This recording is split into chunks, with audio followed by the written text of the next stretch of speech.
All right, and hello everyone, and welcome to the very first session of the Crimson Flotilla series of games. Today we'll star the Flashfire Squad, but before we get to them, I do have to go over a few things. First and foremost, it's worth saying that I myself am new to the Lancer system, and that probably means I'm going to make mistakes and/or get a few points of lore/rules wrong. Same goes for my players, since no one's perfect. But as I've already told my players, I encourage being corrected as long as it's done in a civil manner and it doesn't slow RP/combat down tremendously. Worst case, if we get stuck on something, I'll just rule on whatever keeps things flowing. Sort of that rule zero back pocket thing of all tabletop RPGs. Second, if all goes well, both this group and the High Water group will be weekly games. Now, we might skip some weeks, but in general, we'll try for every week. Third, as you probably can hear, I do live near a naval base, so sometimes jet noise does creep through. I usually try to mute myself, but when I'm monologuing like this, it kind of sucks to mute mid-monologue, so I try to work through it. My apologies for that. Not much I can do about it, but again, we work through it. Last but not least, if you're not able to watch us live, then you don't need to worry. The plan is to upload the VOD and a podcast version to YouTube and Podbean, respectively. And the links to those are right below. If you're watching on Twitch right now, they are right below the window. Just click on the button and they'll take you there. Now, without any further ado, let's just go ahead and get started. And in the spirit of keeping things in character, I'm actually going to have one of my players do what is essentially an opening log. And Howlikin, if you would take things away. All right, let's get this started. Log CFRT-01, pilot Sean Graham. It has been months since our squadron first met on the Annapurna station. 5 pilots, all of us assigned to the Revolution Thunderbolt, a ship belonging to the Crimson Flotilla, a mercenary company. The majority of these months we spent in stasis, traveling towards our destination, planet Nidorix. All we've really done so far is take part in a combat simulation while aboard the Annapurna station. It doesn't sound like much, but, well, perhaps it somewhat established the people I'm going to work with. Out of all the available difficulties, they went with what the local NHP, Sheila, claimed was titled Oh God Why, and we soon found out that it deserved the name. The sim featured 5 of our Everest units up against a battle group of 9 assault mechs, backing a team of 4 long-range missile units. It was reckless, even if everyone kept saying it was just a sim. We only won because 2 of our pilots, Silence and Wildcard, chose to drive their mechs into the middle of the enemy formation and self-destruct. Something like that would never fly in real combat. Counting my Everest that got taken down by missile fire, by the end we were 3 units down, and yet we got out with no pilot casualties, and all hostile targets down. This once in a multiple decades performance impressed Captain Harlock enough to entrust us with licenses for some fairly advanced equipment. The way they emphasized we could have any licenses we wanted gave me the shivers. I'm sticking with familiar tech, but there are rumors the flotilla sometimes deal with something more, unusual. Soon enough, we got registered as the Flashfire Squadron, a name under which we'll be operating on Nidorix as well. We're out of stasis and awaiting our briefing. I'll do my part. I just hope it's going to be enough. Sean Graham signing off. Recording session concluded. All right, very well. So, to start things off, you guys are indeed out of stasis. You are, getting your bearings after being in cryosleep for quite a long amount of time, because yay relativity. And yeah, what we're going to do is we're going to have each of you introduce yourselves, your characters, and we're just going to go in order of tokens from left to right. So, Silence, tell us a little bit about yourself. All right. Well, Silence is a noble, Nicholas Rainwell. He is from the Caracas Baronies, a core world that makes up the industrial center of the Union. He He's very well put together and very puts a lot of time into his appearance.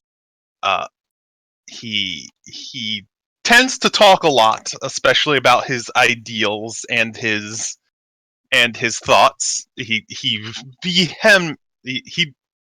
truly believes that he is just so smart, so intelligent that everyone should really just listen to him.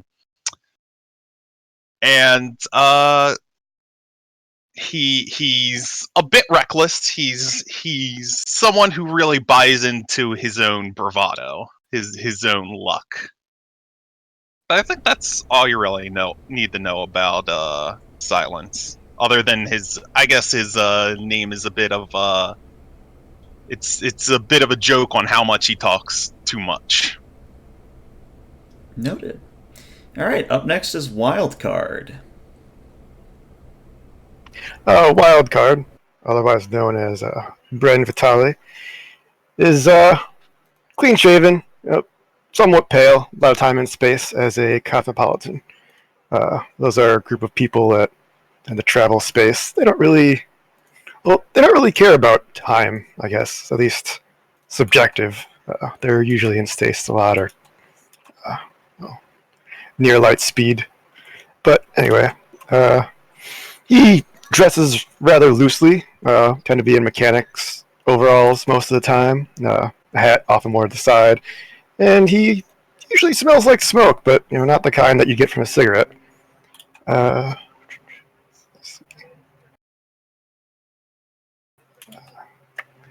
And he's also a little bit reckless, I guess. Always been more of the kind of kid to take things apart and then put it together how he thinks is better. Yeah, he doesn't really have to. Never seems to be worrying about a whole lot, other than his most recent project. Yeah, I think that's about it. Alrighty, up next is Sin. All right, so Sin, basically, he's that type. Serious on the job, but maybe not so much off of it. Gotta let off some steam. He's definitely the careful type. Even during the sim, he decided, you know what, I'll just sit back here and not blow up. Thank you very much. gotta practice for real life. And yeah, he is usually, you see him wearing his like dark tactical gear type stuff, even on base. Some people might make fun of him for being paranoid, but actually it's probably just because he's too lazy to take it off. And yeah, I mean, that's Sin, basically, at the base level. Alrighty, Valkyrie, you're next. Yeah, so Valkyrie is a career soldier, combat medic, and engineer.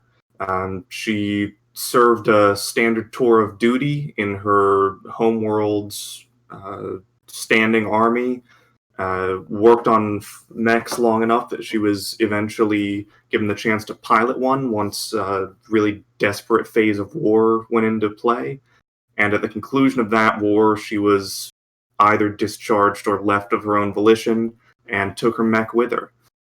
She tends to focus mostly on getting everybody out alive, but has a keen interest in any opportunity to learn about new tech or to explore new areas.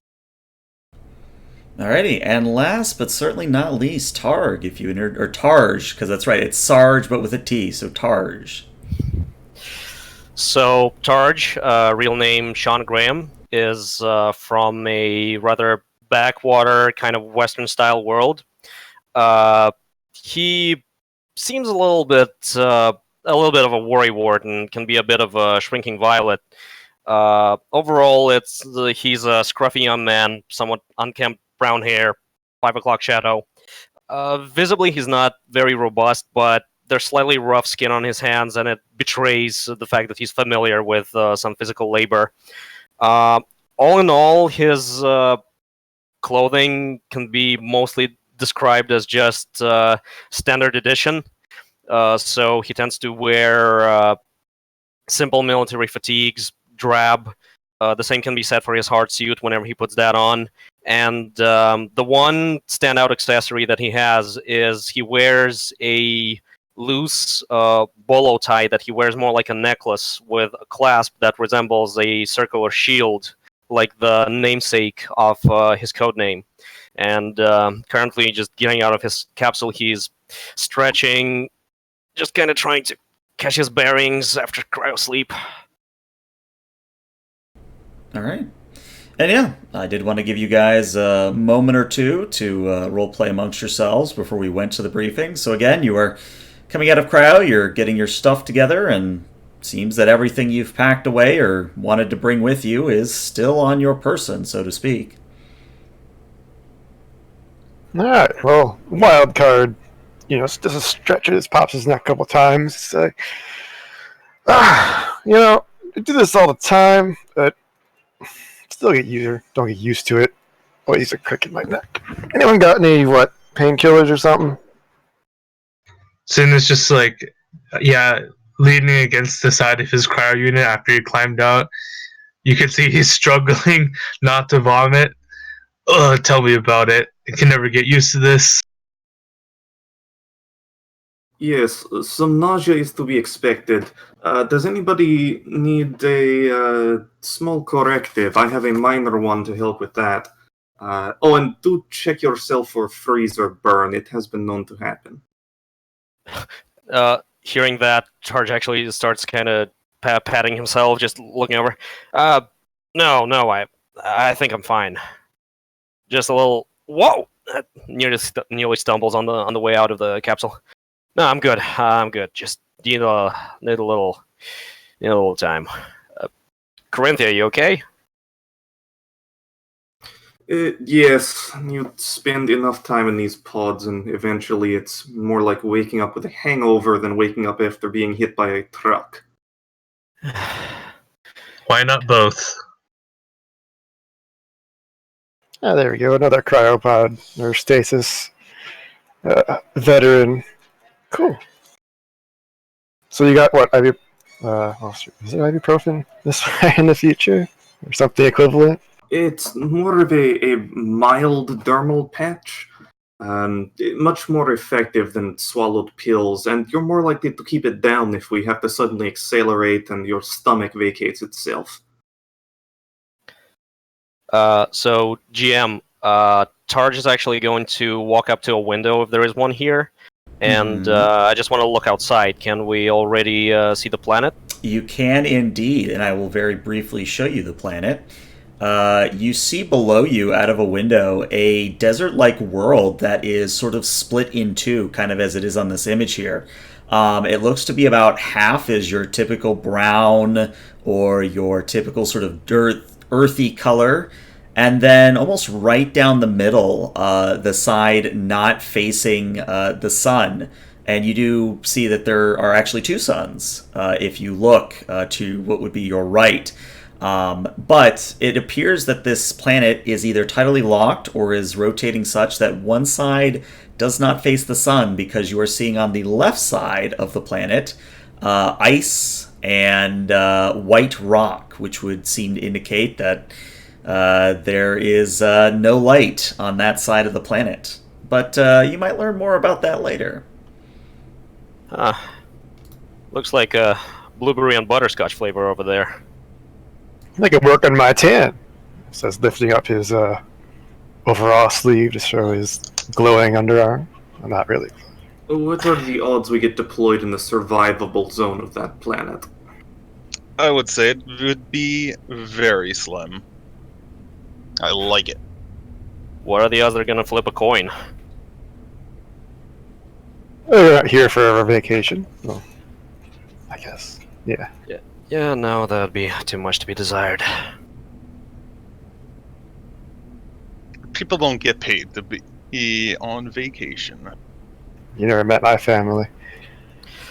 So, I think I'm going to check the equipment. So long as I'm... Yeah, that sounds like a good idea. We should go and find our stuff. All right. What if the printers are working? We get everything going.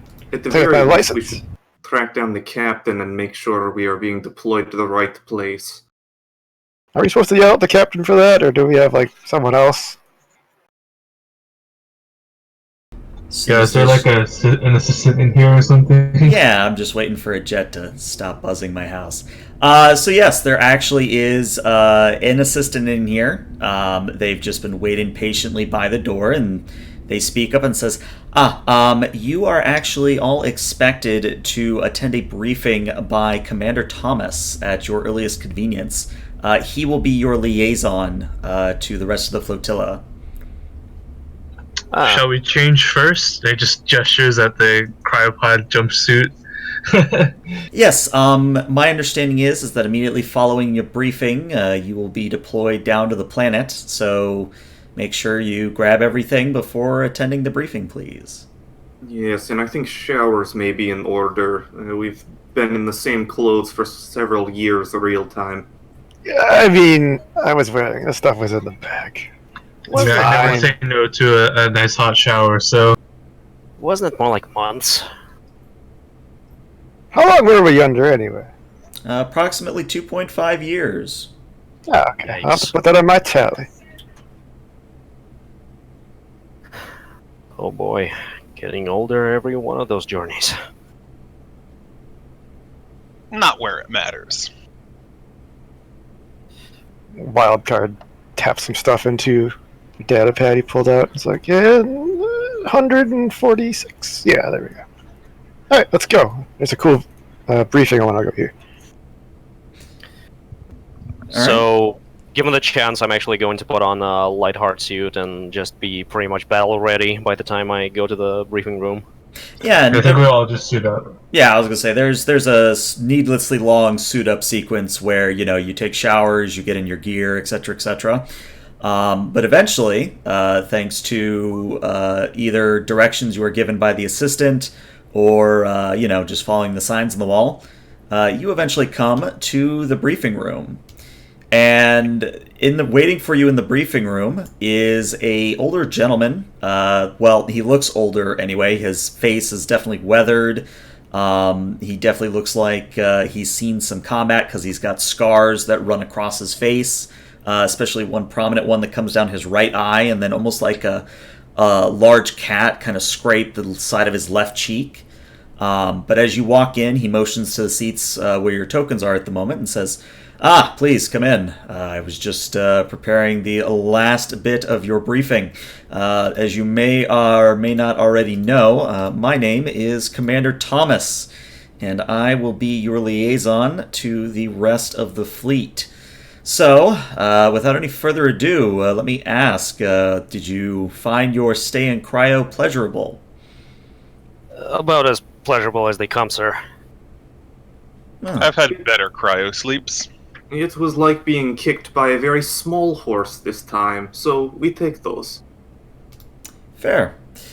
Well, without spoiling too much here, I believe you've already been told that you are at the planet of Nidorix. It's a little bit far ways out. It's why you had to be in cryo for 2.5 years. And let me just go ahead and get to why we're here. And he taps on his data pad, and the sort of hologram in the middle of the briefing room changes to show a image of the planet. And he says, the planet of Nidorix is a interesting planet. It does appear to be tidally locked, which means that it always faces the suns no matter where it is in its rotation cycle. Now, this has led to an interesting climate, but more importantly is why we're here. And the planet, sort of on the planet, 3 spots illuminate in red. And he says, in these locations, several Union Science Bureau far field teams, also known as Rangers, have found very interesting ruins that seemingly date back to -3KU. Now, I don't think I have to tell you what that means, but I will anyway. They're thinking that these ruins might lead to new vaults, one similar to the Massif A vault, for those of you that know your history. And if you don't, again, I will inform you that this is a treasure trove, a potential treasure trove of data, physical artifacts, and stores of information from pre-collapse era, aka old humanity. Do I have any questions so far? Sir, I no, don't sir. think so. Very good. That's what I like to hear. All right. So normally the Rangers would operate on a security through obscurity mindset. However, they've already had to fend off attacks both on the planet and in orbit. The former, the ones on the planet, have mostly been the fauna of Nidorix, all of which are these reptilian beasts of great power. As far as we know, they're not really intelligent, they're just beasts of instincts, predators, etc. But needless to say, they can definitely hold their own against any frame out there.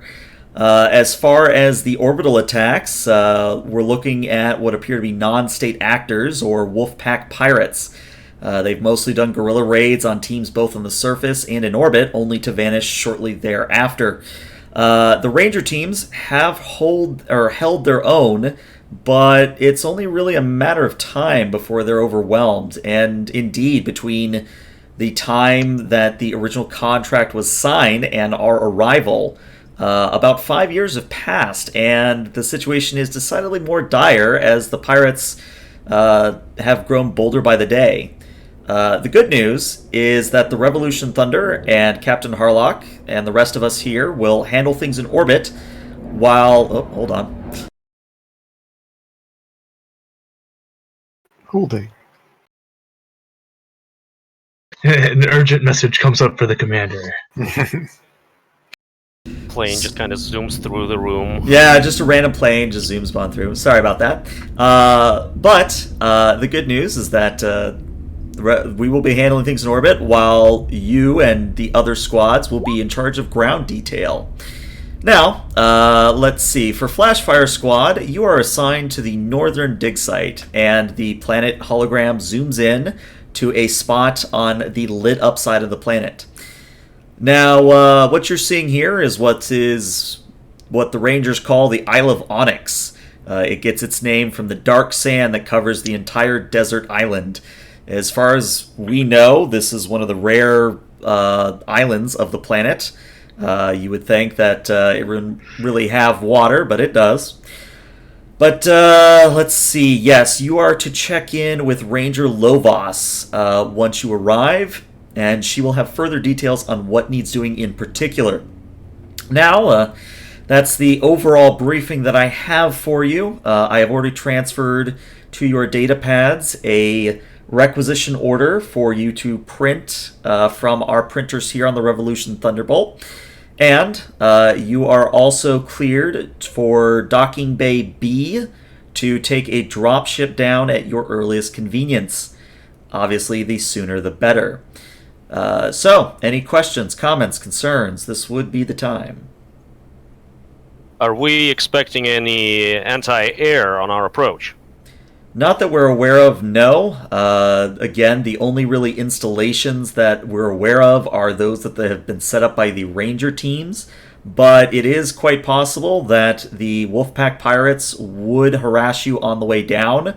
We're hoping our presence here on the Revolution Thunderbolt will sort of scare them off. Do we know if this crew, or the pirates you're dealing with, they have any cavalry, or are they all just conventional vehicles, a bunch of idiots on foot with pop guns? Well, that's a very good question, and unfortunately for you all, no, they are indeed armed with mechs of their own. It's hard to say where they're getting these mechs from, at least based on the reports I've read. The other strange thing about them, which I admitted earlier, is that none of the pirates have ever been taken alive. So if you can manage to do so, it might answer some questions for us. Alright, yeah, I mean, give it a shot. These guys may or may not be willing to come quietly, or maybe not quietly. What are I can store what we got for it. What are atmospheric conditions like on this planet? On the day side? Dayside is average temperature about 100 degrees Fahrenheit. So it's more of a dry heat. Definitely hot. You want to make sure that you hydrate. There's also some severe dust storms from time to time. Other than that, it's pretty much what you'd expect from maybe Death Valley on Earth or not Earth, Cradle, if you're familiar with that at all. I'm worried about this black sand. It would raise surface temperatures.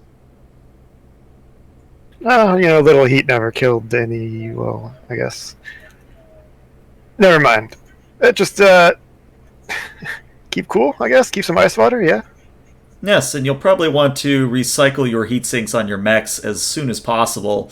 Well, not as soon as possible, every so often, because the heat will build up over time. Sir, do we have any information about the friendlies? Are there any targets that we might assist, or who might assist us?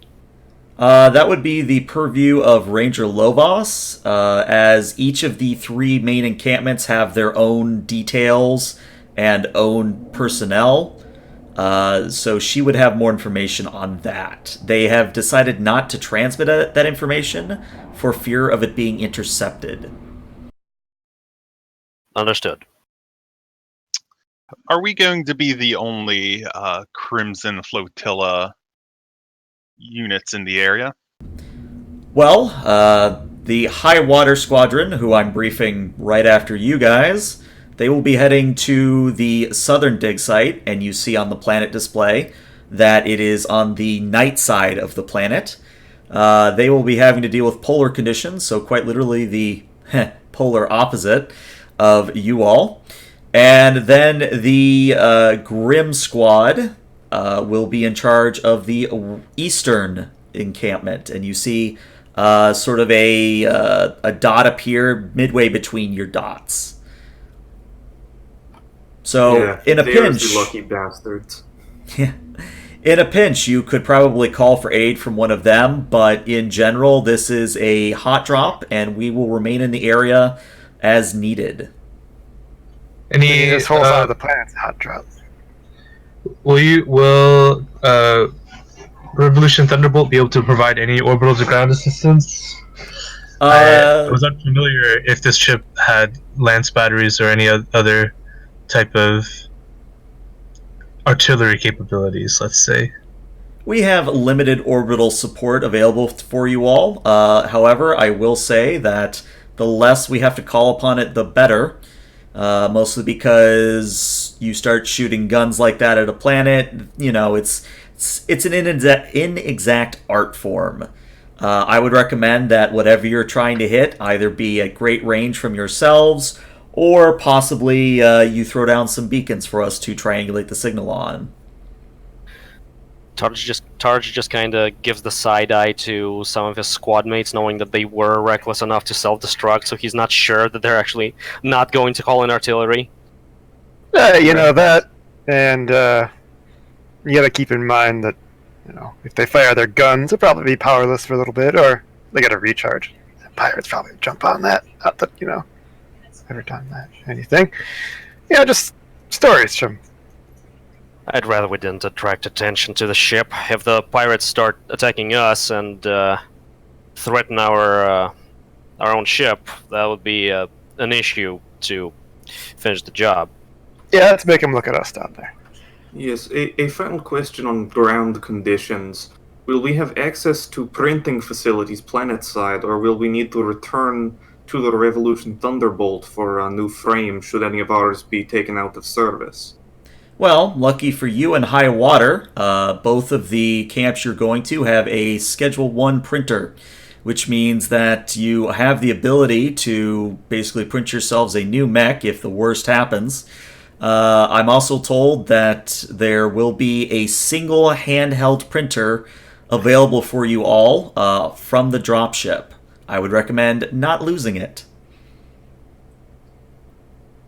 I technically have one of my own, but okay. It doesn't hurt to have an extra.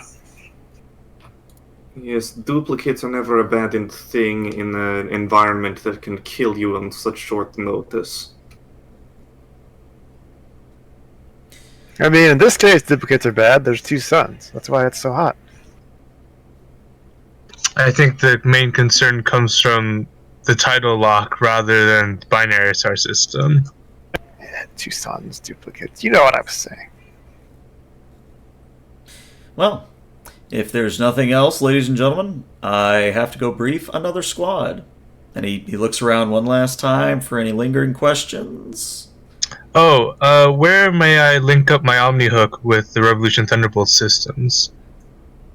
Could do that at any of your stations in this room. Should be pretty easy.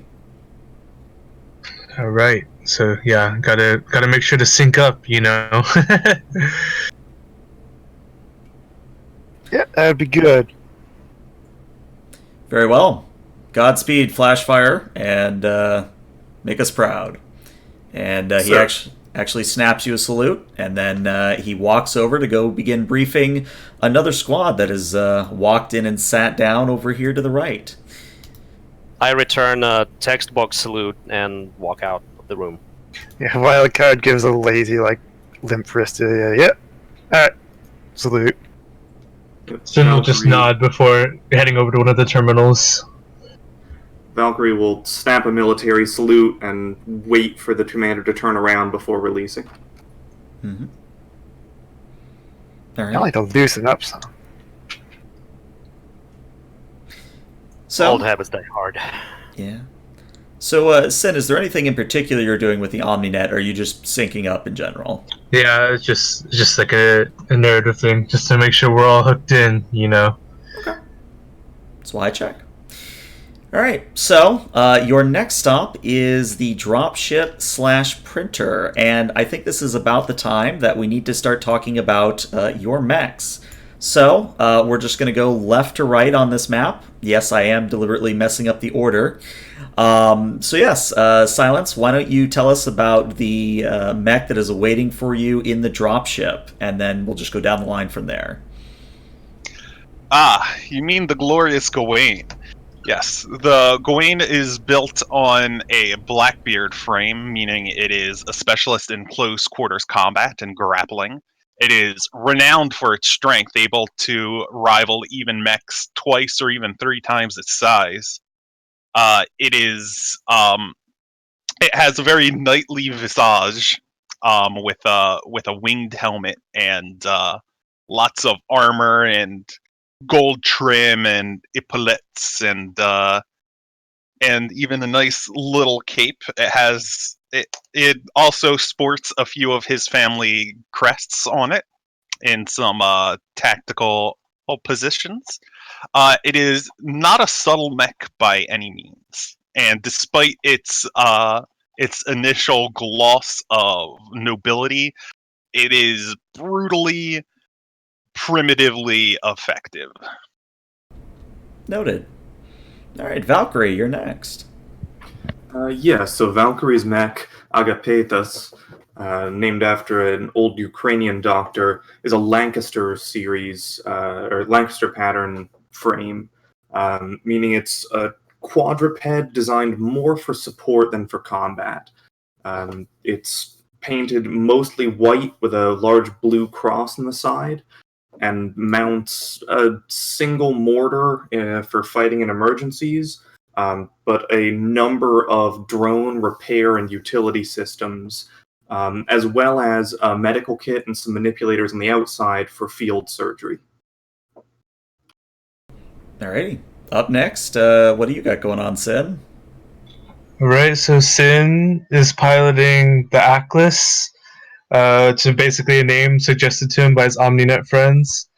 It's a heavily modified Everest frame with a flight system, and you can see he has his custom AMR, just a massive anti-material rifle.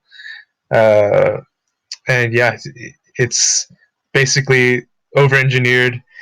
It's got tons of heat sink redundancy, and he's ready to snipe some people, so...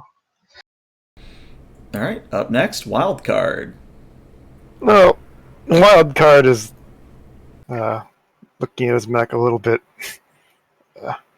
surprised. It's not what he was expecting.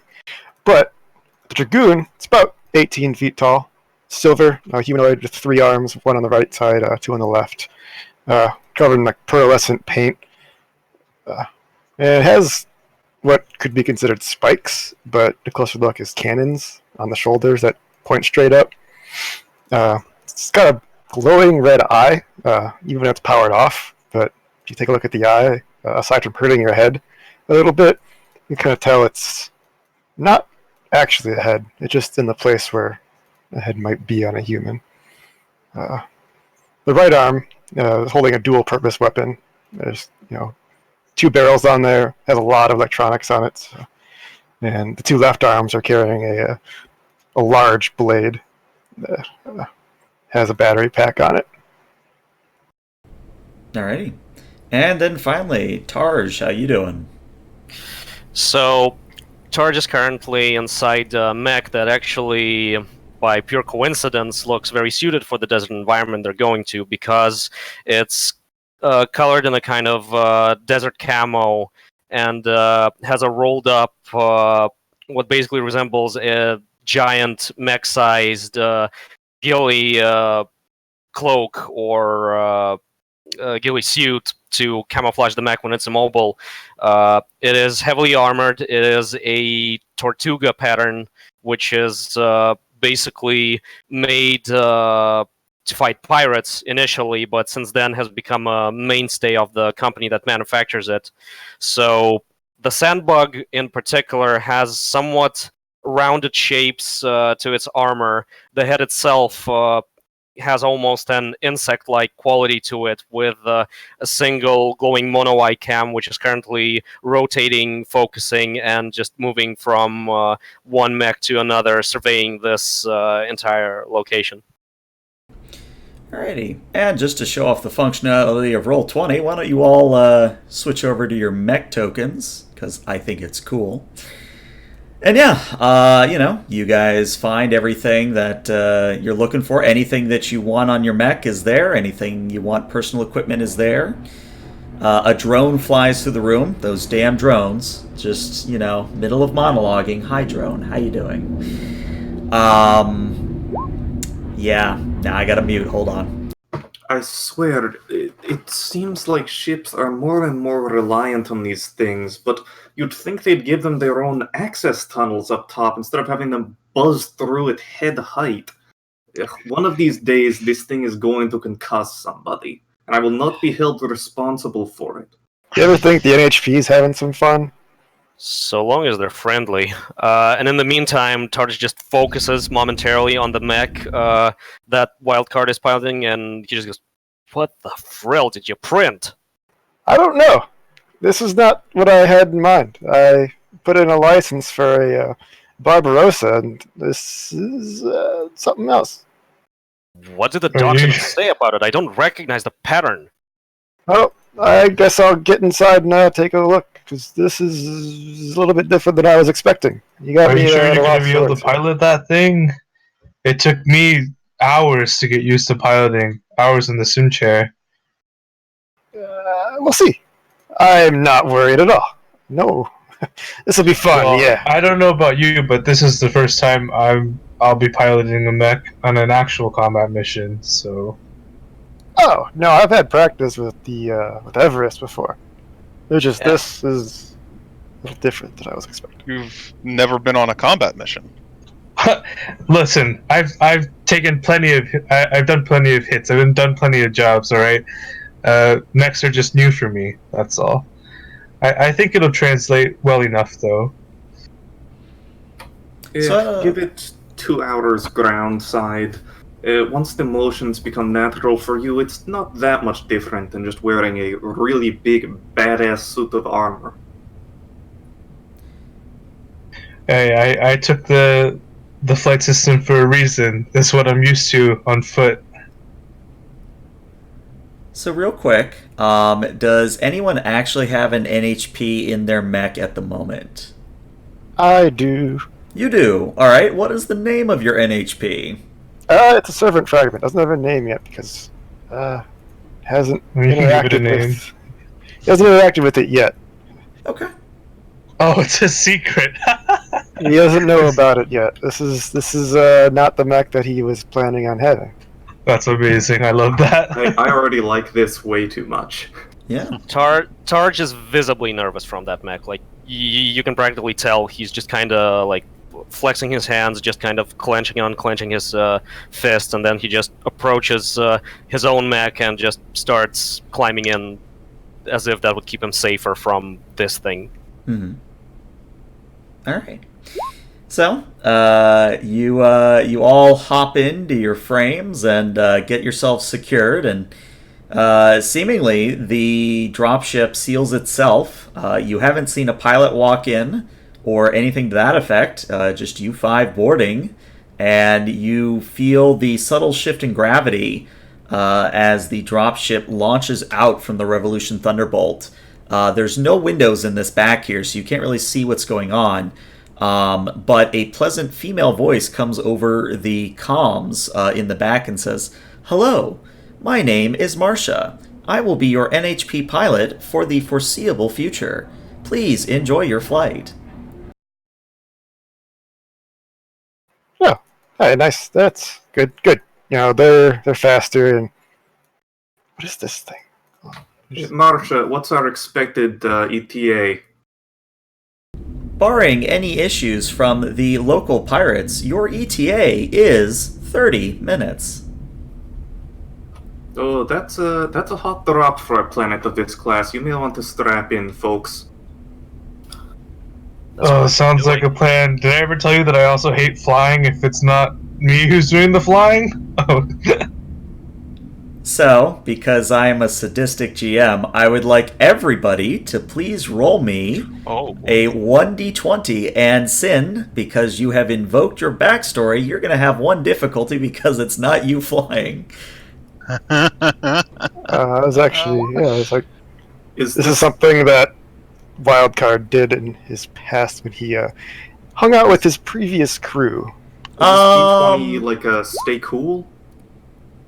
This would be basically, are you holding your lunch down? I think stay cool would. Yeah. Can I take stay cool for that? For the Yeah, plus 2? I think stay cool works here. So that'll get you a +2. Oh, My sequel would have made me go up to 7, so it's still a fail. I'm holding my lunch down, and I can hold someone else's lunch too. Oh dear. Oh yeah, Sin will take you up on that offer. Do you have a stim you can inject real quick? Just the thing I love about this is that the two most military aligned people are the ones keeping down their lunch, like Corinthia and Sean. Hey, like Sin, usually when he drops on a planet, he's taking like a commercial vessel. All right, this is what he's done. Not done this before. Yeah. So Tarj, you and you and Valkyrie are the only ones who are somewhat accustomed to this. Valkyrie, this you could do this in your sleep. That's how pleasant, how you could fall asleep, maybe even take a nap. Everyone else, you're getting a little green in your cockpit, and I'm going to say that until you sort of quote-unquote stabilize yourselves on solid ground, the three of you that failed will have one difficulty. Valkyrie, noticing the condition of her less militarily minded companions, will say, if you need them, there are effusion bags underneath your seats. Please use those. Sin's definitely going to take her up on that and like, reach for it. Say, my background, can I get the invoke for that? Because I wasn't sure how those were. Oh yeah, sure. Well, different. what are you tapping in your background? Well, he was a, not everyone knows, but he was an outlaw. He worked with a group of pirates for a while. He did strikes just like this. Oh, then yeah, that would be able to give you an accuracy, Cool. which is So enough. that's just You're enough. Yeah. you're doing fine, because that would give you an 11. Yep. Cool. Silence is more used to more refined piloting, so this is horrible for him. He's looking green. He looks like he's about to throw up. Good Just thing we don't throw can't up see over the you. comms. Just got a loud speaker just projecting it outwards. Yeah. Rainwell never throws up. Anyone, your mech talking to you? Anyone, or what? What? What? The subtle connection between pilot and machine, the natural flow of feedback once the controls begin to feel natural. No, this is saying. No, shut up. Is there an NHP on this thing? Hold on, let me get some diagram. What the heck's going on? And just hear some tapping as Wildcard's playing around with his machine. You really need to run those diagnostics, man. I'm doing it. Hold on a second. Oh, there's a casket in here. Hey, what are you? Well, I will answer, but I need to know which class NHP is it? It is a student. Student. So it's I have Technophile 1. Okay. Technophile 1 is the servant fragment. Or servant, yeah, sorry, not student. Yeah, it's basically like a dummy plug analog. Yeah, it basically. can speak as personality, but it's not capable of independent thought. So yeah, it's Okay. Then if you want, you can answer, or I can answer, whichever one you would prefer. you can answer. I think once I get it to if I get the talent up further, then Okay. I can start answering for it. So yeah, the NHP identifies itself as another drone flies by. Even in here, you can't escape the drones in a dropship, just more drones. I feel like that's just going to be the running gag now. So the NHP says, "Hello, my name is Error. You may call me Error." Error. I don't remember calling for you to get printed. So who put you on here? What's the deal here? I'm sorry, I do not have that information. Okay. I'm gonna shut so off is my Wildcard comms. actually doing that on the loudspeaker? So, like, is it open comms, or is it Yeah, just, for now. He's like, is it yeah. just in the privacy of his cockpit? No, this is No, over open. I like to say that like the NHP he can hear, but the rest of us don't hear anything. So he's just talking to like no one. Yeah, it's Bren, definitely are a you one-sided sure you're handling this conversation. all right? What was that? Bren, are you sure you're handling this all right? Yeah, I think there's someone there's an NHP in here. Someone installed this thing. I don't know what. I'm gonna shut off my comms. Hold on, I'm gonna poke at this thing, and he's going to pop open his cockpit and give himself some more room to look around at his mech while this thing is going on. Alrighty. So, as you're looking at the casket and the rest of your mech, what are the rest of you doing for your trip down? It is a very steep descent. It does jostle a little bit as the atmosphere begins to buffet the dropship, but we've already rolled for it, so for the most part, you guys are all right. But this is sort of a last call before you arrive on the planet proper. Valkyrie will double check her supplies, and once she's sure she's got everything in place and strapped down, she's going to be keeping an eye on the companions that are turning greener. Yeah, Sin definitely doesn't have enough concentration to actually check anything. He's just holding on to his restraints. Gotcha. And you got a little bit quiet there compared to normal. I don't know if you're farther from your mic or I not. think I'm having technical difficulties, so it should be a couple minutes. Okay, yeah, sure. So Sean is actually going to reach into his extra rations, just take a piece of hard candy and just pop it under his tongue to help with the whole vertigo and everything else. Okay. Speaking of that, Otherwise, he's just getting used to the cockpit, checking all the controls, diagnostics. You can see his mech flex every now and again, just kind of checking the servos and such. what did everyone bring for their pilot gear? We should have, I think, 3 pieces, including clothing and 2 weapons. Yeah, I've got stims, a patch, and a corrective. Okay, I brought data plating, a flex suit, and a wilderness survival kit.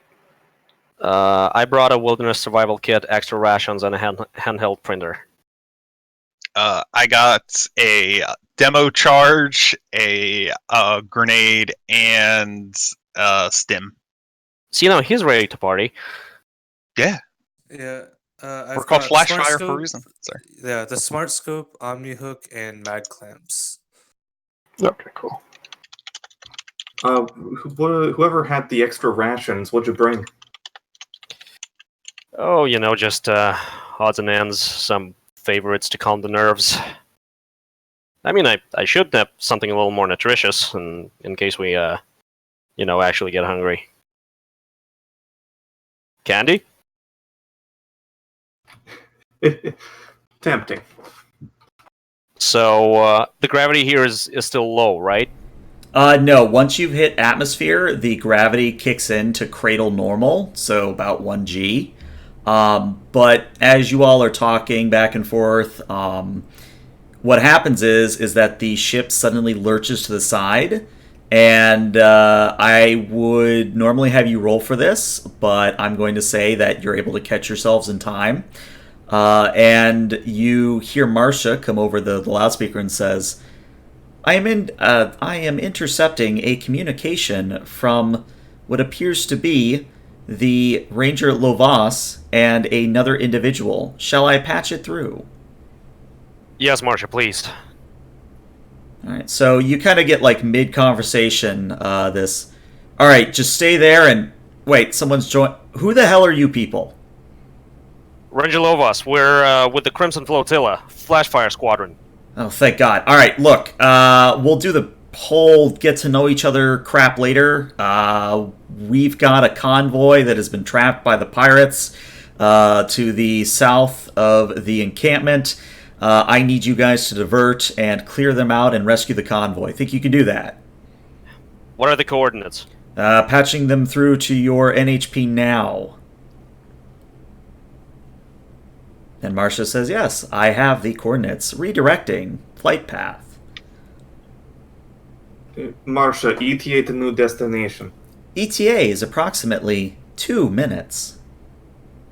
Well, shit. We are going in very hot, folks. Weapons warm.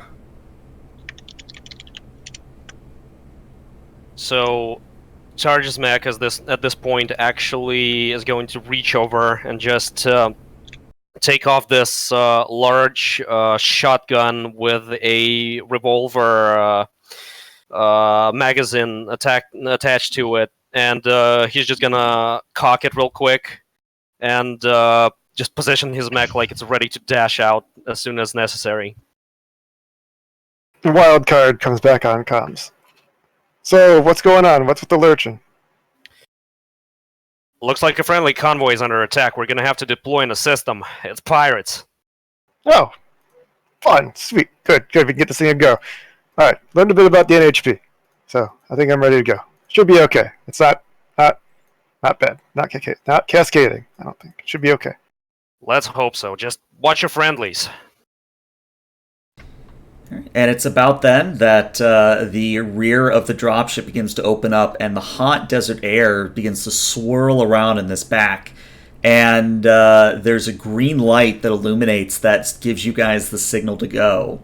And I'm going to put you on this map, and I'll explain what you're seeing in a moment. So, as I zoom out so that the stream can see what's going on here. So, what you're seeing is that you're landing near a outcropping of rock, some jagged hills, other rock formations, and what you're seeing is a scorpion mech of some sort, a large scorpion-like mech underneath one of the arches that has deployed a literal firewall between it and what have to be the pirates you're here to deal with. Now, the pirates themselves are in, 4 of them are in half size, so 1.5 size, flighty-looking mechs that are basically stinging away at this scorpion mech. But what's probably most important is that one of them is in a larger, bulkier frame that is firing a thermal lance again and again into the barrier and locking the scorpion mech down. And before I say anything more, you guys can deploy yourselves anywhere within 2 squares of the left-hand side of the screen. And you don't have to drop as a group, so please put yourselves wherever you would like to go. GM, actually a question. Is there any chance we can maneuver ourselves a little more if we have, say, jump jets? I will say if you have jump jets, you may go out 2-3 squares.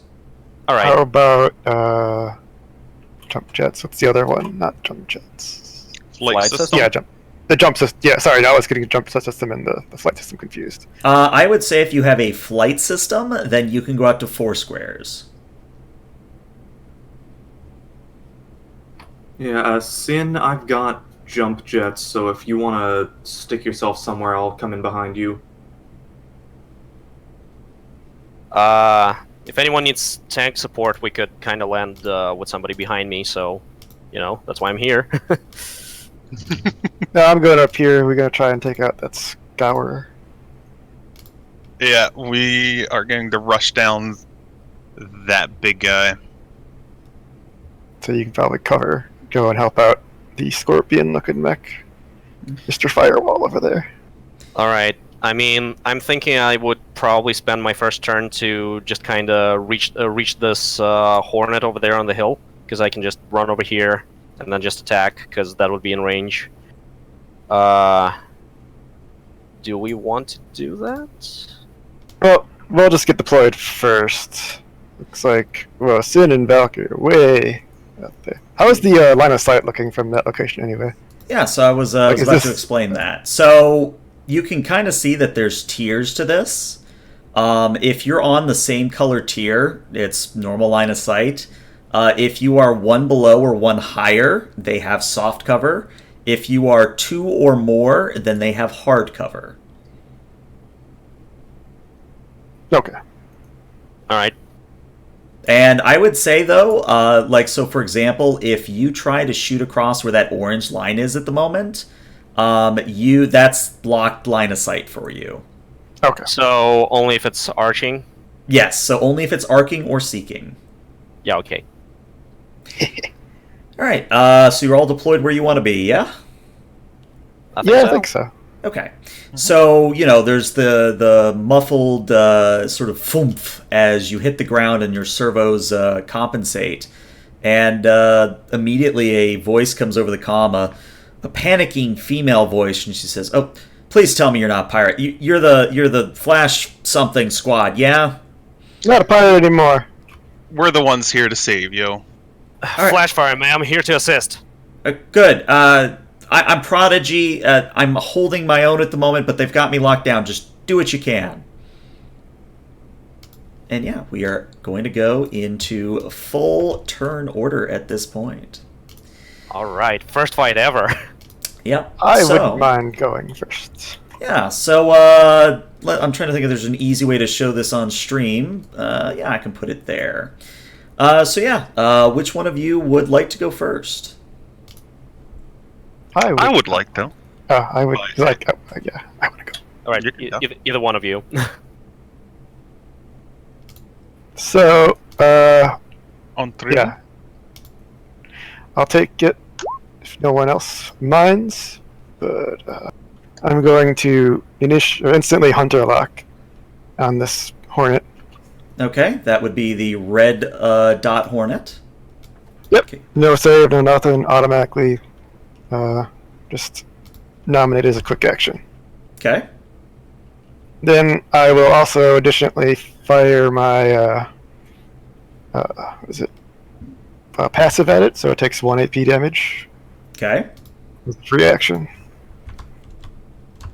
So the eye on the Pegasus, as everyone knows out of character, just makes a weird warping sound and it just punches the hornet. And then I'm going to take a shot at it with my smart gun, because that's a quick action. Alright. So, is that a smart weapon, I'm assuming? Yep, smart, seeking, and accurate. Then I only need to see a result of 6 or higher. Yep, it gets 1 accuracy for that, because it's accurate. Wow, you get a 6. Alright, so, Takes 7 damage. Takes 7 damage. Where's the extra 3 coming from? Hunter lock. Hunter lock, just wanted to make sure. Alright, so yes, actually what happens is you fire off your Omni gun and then you follow it up with another strike.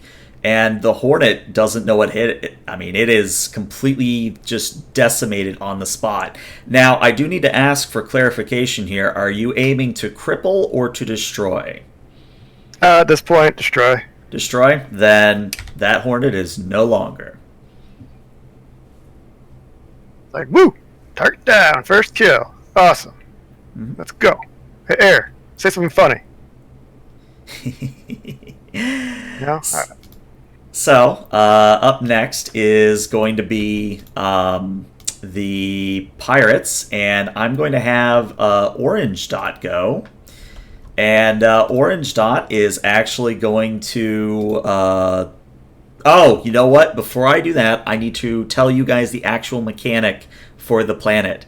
So, at the end of every second round, not turn, every round, after everybody is gone, all your heat will go up by 1. And if that means you tick over into the danger zone, then we'll deal with that. But, so every 2 rounds, you take 1 unavoidable heat unless you are literally immune to heat.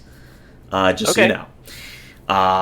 But that said, what the Hornet is going to do is it is going to launch its Hex missile. So the pauldrons of the mech open up and fire off a barrage. And they are actually aiming at Tarj because you are the closest. So let's see. Tarj does a 7 beat your E defense? Let me see. My E defense. It does not. I have a 10. Then the missiles, your mech is able to confuse the warheads en route, and the missiles impact around you harmlessly. And then for the rest of the Hornet's turn, it's going to actually hop up here for a little bit of soft cover. All right, it's your guys' turn again. I would very much like to go. Please do. Okay. Silence is going to, let's see, he's going to just do a little hop down. Mm-hmm. Can he move over here with just no jump jets? At all? I would say that would, let me say it this way. If you are moving, not jump jetting, then it's difficult terrain. If you are jump jetting or flight systeming, then it's normal terrain. Okay, so to get to here, it would be difficult terrain. So I'd only make it like around here. Yeah. Okay. Because you're going down and then going up again. So yeah. Well, what if I just go down? If you just go down, then it's basically whenever you would go up. So this here, this would be difficult. Okay. I was just, because I can't jump on a normal move. I can only jump on boosts. Gotcha. So I was trying to conserve my boost to get as much ups as I can. You can jump with a regular move, as it's got like limitations though, unless you have some license has something for it. Yeah, there's a core bonus that lets you give extras, but basically you can jump on a move, but you can't use the jump jets unless you're boosting. Yeah. So that's why I wasn't too worried about the little crack there.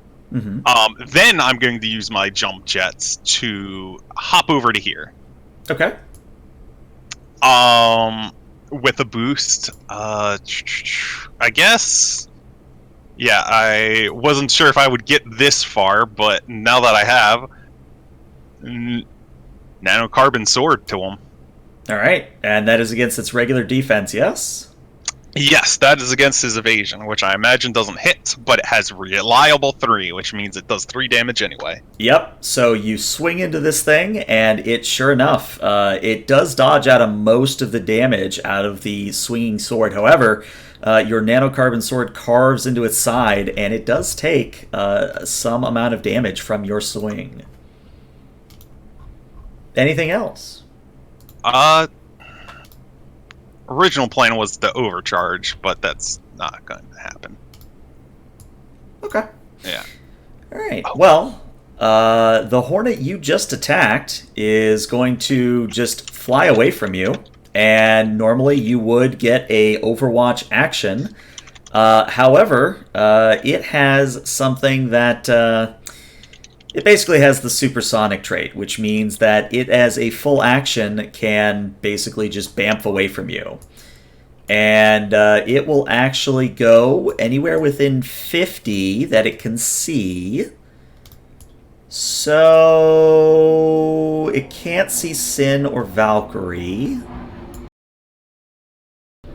I'm going to say that this is going to go actually right over here as its action. And it is your guys' turn again. Alright, may I? Go for it. Okay, so first question: if I get over here to basically to this point, am I going to be able to attack the orange hornet, or is that gonna break line of sight for me? Show me where you're moving again. Over here. I would say that it's still going to have soft cover, but it would still be in line of sight. Oh, but GM, I ignore cover. Oh, well, carry on. All right, excellent. So that won't even. So what happens is, first Targe just kind of makes lumbering steps along this big platform, and from the very edge of it, he just makes a hop with the jump boosters. And from here, he aims with his automatic shotgun, and he's gonna fire at the Pirate Hornet. Go for it. Alright, let me just see if I actually get any bonuses from there.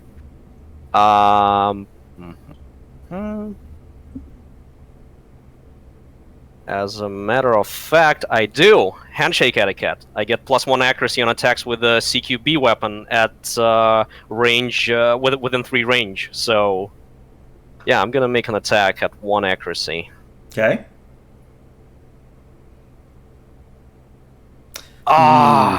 Ooh, unfortunately, no. Oh, that hurts. Yeah, so unfortunately, do you have reliable on it? No, I do not. All right, so Targe, you rush forward and you aim up with your shotgun and try to fire a few blasts into this Hornet, but either because the Hornet's just too damn fast or because the sort of incline between you and it gives it some leeway, none of your shots connect, unfortunately. Oh, actually, that's also very fair. I completely forgot that the automatic shotgun actually has inaccurate, so my advantage only nullifies that. I was supposed to roll just regularly, so my bad. No, you're fine. Yeah, even if you rolled regularly, it still would have been a 3. So it would have been a total miss. So. Alrighty. So yeah, that's it for my turn. Yep. So it comes back around to I believe the only Hornet that hasn't acted is the green one, and the green one is, as I check ranges here. Let's see, blast 1, range 10. It sees silence, and it's going to attack silence. So again, silence, what is your E defense? A 10? Oh, it's real not good. It's a 6. Blackbeard has no. Well, the hex missiles do collide into you, and you're going to take 3 heat from that. Whew. That's a lot of heat for Blackbeard. Mm-hmm. But the good news is, it is now the player's turn again. So I believe Sin and Valkyrie, or... Did the Scour go? The Scour has not gone yet, and neither has Prodigy. So if you would like Prodigy to go, just tell me. Oh, wait, sorry. I was thinking a whole new turn. My bad. No, sorry. Nah. So it's either Valkyrie, Sin, or Prodigy that's acting now.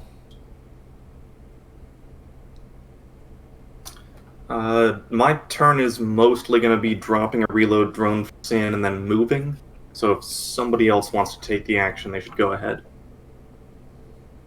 Well, Sin, would you like it, or would you like Prodigy to go? Come on, Sin. Snipe like a badass. Go ahead.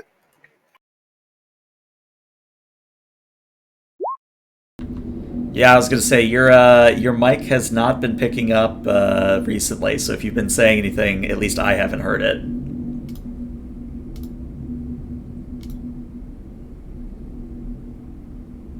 Might want to try reconnecting and rejoining Discord. Usually refreshing it works. Give him a minute. Testing. Yes, that Yeah, works. okay, it's working now. Oh my god, this whole time I was wondering why no one is responding to what I said. Well, Okay. I mean, I haven't been wanting to go or anything, but just before that I said some stuff. Yeah, well, anyways, yeah, I'll go ahead and shoot the Scourer with my AMR. okay. So the AMR is... Oh, but before that, I'm going to go ahead and use Crackshot's protocol. So I become immobilized, but I get +1 accuracy.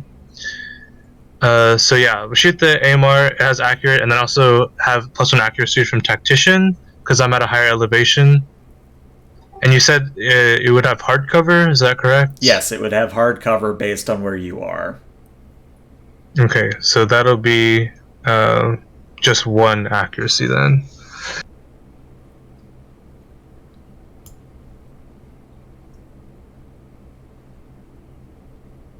$17. 17 will hit it. All right. So that is just 2d6, I think, because I don't have any bonus damage online right now.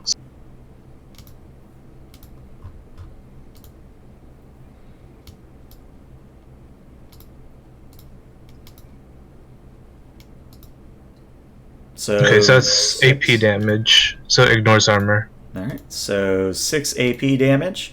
So your AMR shot expertly finds its way between the rocky outcroppings and the elevation, and you hit the Scourer square on, but it's still standing.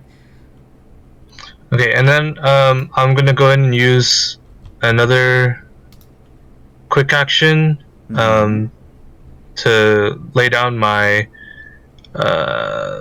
Jericho cover, just like right where I am. I'll just draw a line after my turn's over. Okay. And then I'm going to use the initiative trait from Everest to bolster Valkyrie. Basically it means that on their next skill check or save, I think, they'll get 1 or 2 accuracy. That's correct. And then sadly Tarj is too far away. But I'm going to go ahead and overcharge and just not do anything. I just want more heat. So Okay. is that cool with you, Eli? I would just say yeah. I mean, if you want the heat, go for it. Alright, so yeah, I'll take up my overcharge. And that's my turn. Alright, very good. So, the Scourge, or the Scour is going to go next, and Silence, you're kind of right there, buddy. So, let me actually look at the Scour. Alright, let's see. So, the Scour is going to take 4 heat damage, because as it fires this, it does take that. Good. But this is at a rather sick... Oh, Jesus. Oh, So oops. this is a problem because they have the pirate template, and the pirates are able to give... I'm looking it up now. I should have written it down. The pirates give, I believe, an extra 4 on a crit. Where is it? Okay, so they have the NPCs deadly trait. normally can't crit. Yeah, so because it has the pirate thing, the pirate can critical hit, dealing 1d6 bonus damage. But making it even worse for you is the fact that it also has splinter rounds, which deal an additional 3 damage. So this is going to be a grand total of 10 energy damage to you. Ow. Okay. Wait. Yeah, that's what I thought. All right. Not even half my health. Oh, wow. This is such a far shot from the stimulation, so... Mm-hmm. All right, but that is the Scourer's turn, and I believe that is either going to be Valkyrie or Prodigy, whichever one you would prefer. I can go ahead and take my turn. Would you mind making me size 2 first? I certainly can. Oh, that's right. You're a Big big boy. girl now. I am, yes, There you go. a chonker. Oh, yes, so am I, actually, for that matter. Nope, your size too. All right. Yeah, the Tortuga is thick, so... Alright, that's my token. Get down with the thickness.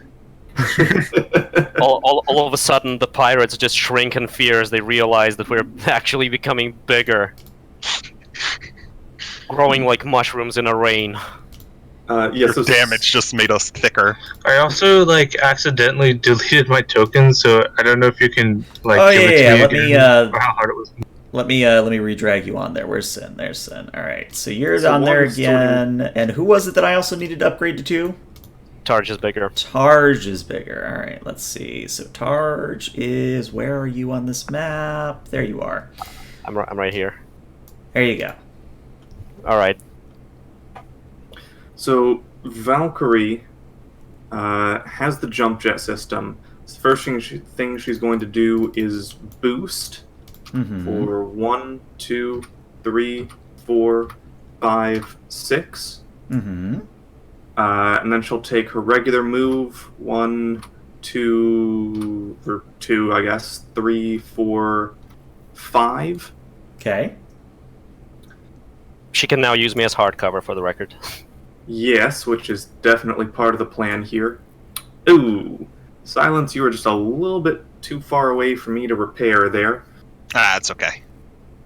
But since I'm here and I've gotten action,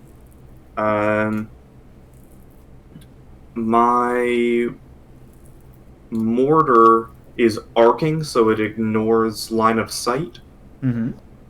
So, since that's a burst 1, I'm going to go ahead and drop that on these 2 hornets. Okay. So it's 2 attack rolls, but it's an inaccurate weapon, so they're both at 1 difficulty. All right. We'll roll at the left one first, then the right one. Okay.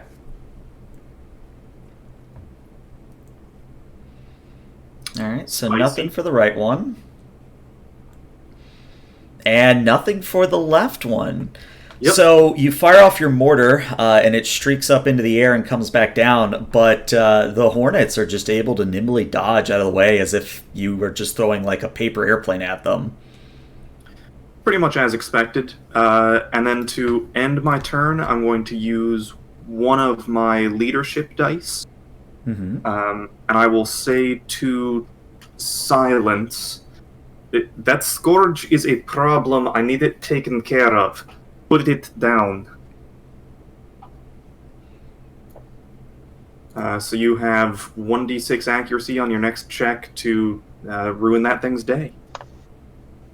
Oh, thank you. I'll be sure to. So, normally, Prodigy would go next. However, there is a interesting development as I do need to roll something here. Valkyrie, what is your regular defense?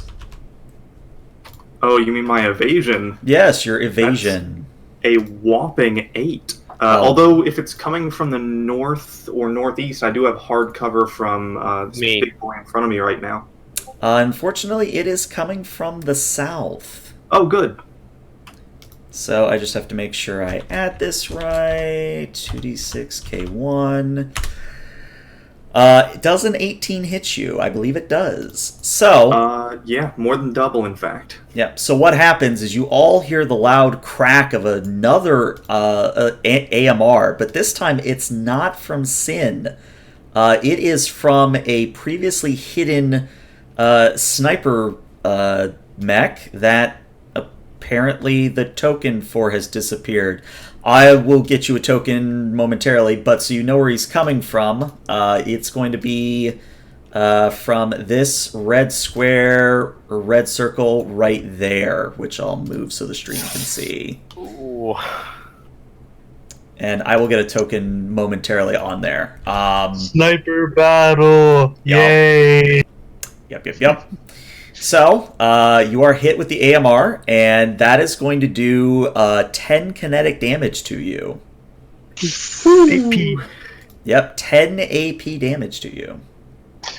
Wait, did Valkyrie ever drop the loading drone, the reloading drone thing where Nope. I am? totally I don't forgot. think you did. Oh. I thought they did. I That's, swear like, someone that's said kind it. of a problem, because then I can't do anything on my next turn. Well, with the excitement of the sniper revealing themselves, we come to Prodigy's turn. Now, Prodigy is a interesting NPC because they are technically a pyro, which means that it is able to, as I find which PDF it is, there it is, a cone 5, which I don't think actually gets to anyone. Nope, doesn't get to anyone. So, Doesn't it kind of nick the pirate hornet over there? it does, but it has hard cover. Oh, yeah, okay. Yeah, I would say because that would be shooting like this. This is down. Like Prodigy is under the arch, so her trying to aim up to the pirate would. I don't think she's got line of sight on it. So yeah, I think all Prodigy's going to do is she's going to maintain her firebreak shield. So this green, not this green, this fire that is between her and everything else. And with that, we come to the end of round 1. So up next, if I remember turn order properly, it is going to be the enemy's turn because you guys just went, basically. So It's at the start of it. So it's the end of the turn or end it of the is round. the end of the round, yes. Or I does it think players always go always back go to first. you? Because No, so since yeah, we always- took Plus 1 Since heat for the- everyone. since we Oh, took no. the first, like we took the last turn, that means that the NPCs get the Pretty sure first that- turn on the next round. Players always go first. you know, doesn't hurt to look it up, so let's take a look. Let's see. Here we go.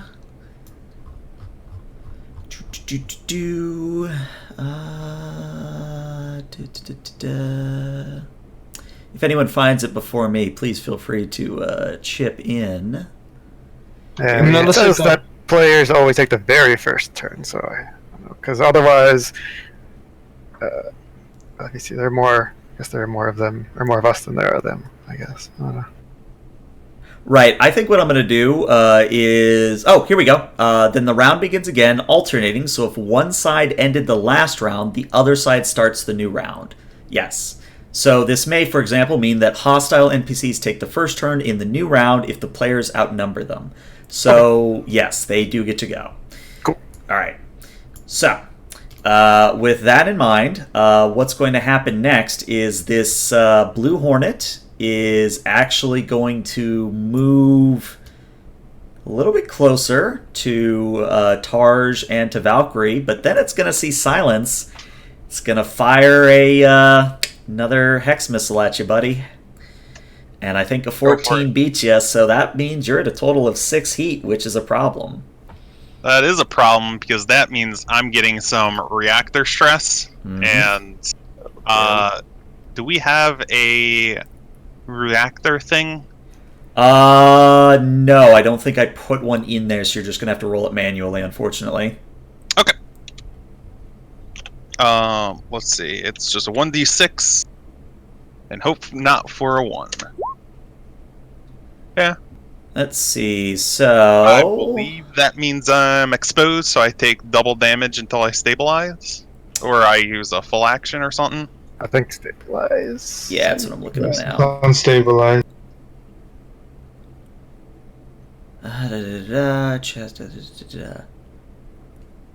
Tesla just hit. So you're at 1 stress now. You rolled a 4. Yeah, I thought I did a chart for this. Yeah, there should be the overheating macro. Your mech's power plant becomes unstable, ejecting jets of plasma. Your mech suffers from the exposed status, taking double damage until it takes action to remove it. Mm-hmm. Yep. All right. So we'll say you are exposed. Oh boy. Fun, fun, fun. But hey, That exposed looked lovely yeah. at first. There was like a heart. So that will mean that it is now your guys' turn. So whichever one of you would like to go. May I go? You may certainly yeah, okay, go. sure. Yeah, Silence probably wants to go next, right? I Yeah, you do mean, that. okay, yeah, thank you. Because the first thing I'm gonna do Mm-hmm. is something that I should have did last turn. I should have did. And I'm gonna try and grapple the pirate scorer with one of my grappling hooks. Does a 10 hit him? 10 does hit the Scourer, yes. So I zoom right over to him, and he is considered grappled.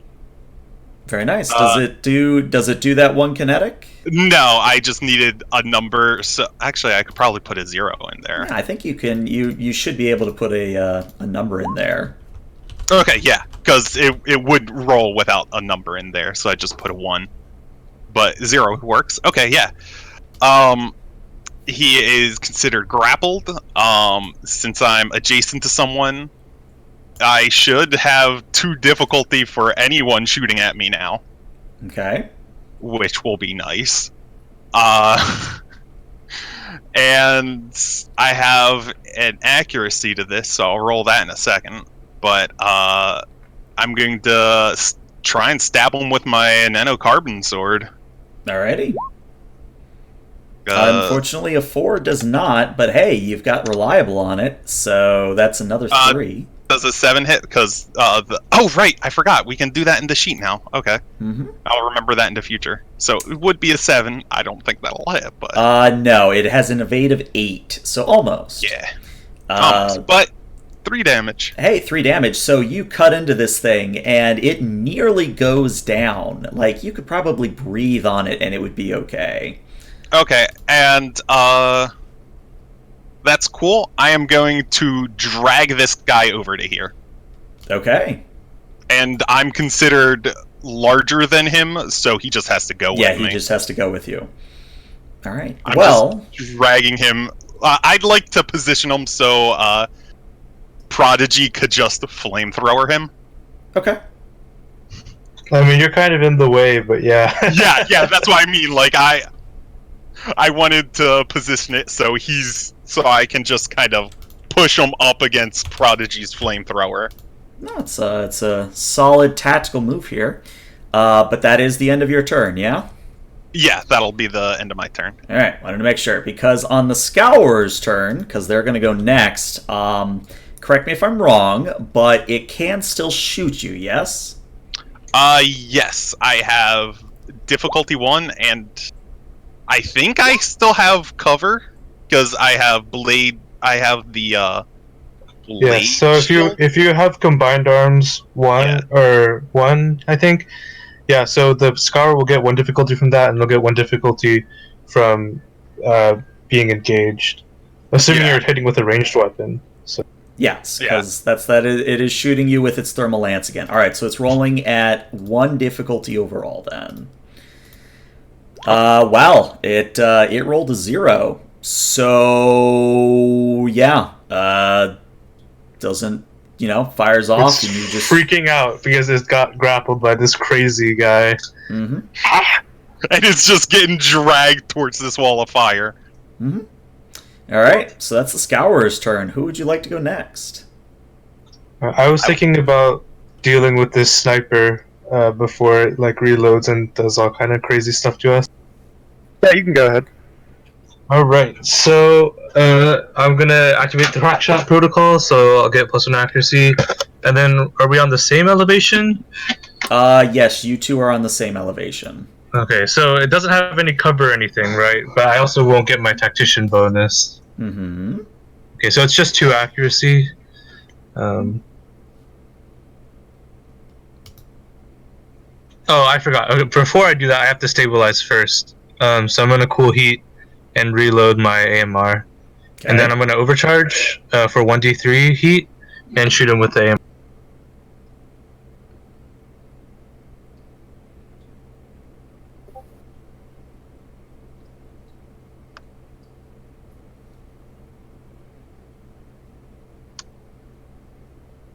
Will hit him. Alright. So because I reloaded, I use my roll-in chamber, so it'll do an extra 1d6 explosive damage.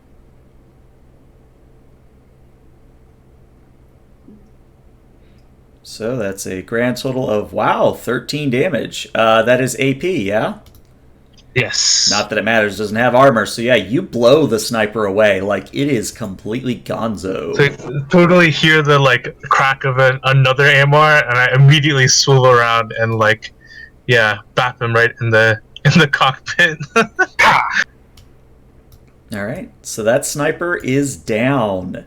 Very good. So that is Sin's turn. Oh, well, let's see. Did I... Oh, I know why Sin isn't on the turn order, because I had to redo your token. I was like, why? Yeah, I'm sorry.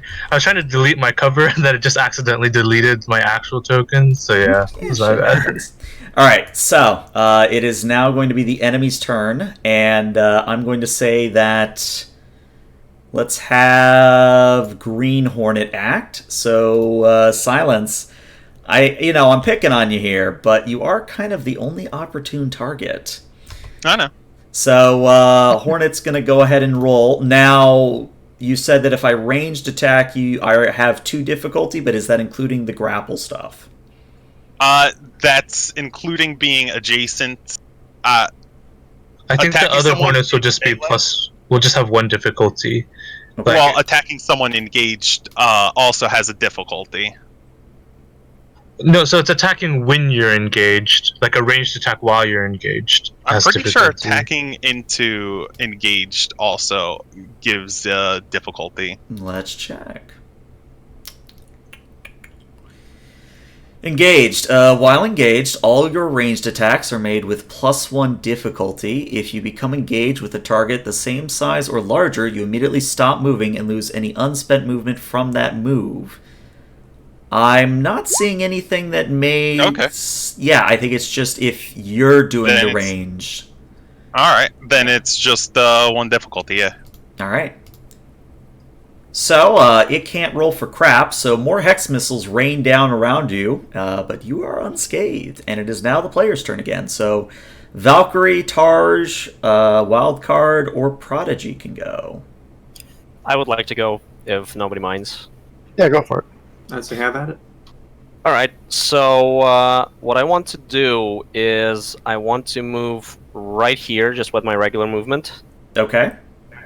Which I believe is going to make sure that Valkyrie still has cover. So basically this huge Tortuga just kind of lumbers uphill, stops, and I actually want to do something. I want to engage external speakers and actually try to address the pirates. Okay. Would that count as a I don't know, a free action, like talking? Well, what are you trying to say to them, I guess, is the question here. I'm basically going like, attention, you're outnumbered and outgunned. Surrender now. Get out of your mechs and lay down your arms. That's your only chance of survival. I will say this can be a quick action, and I am going to make it a heroic roll, which means if you roll over a 20, this will succeed.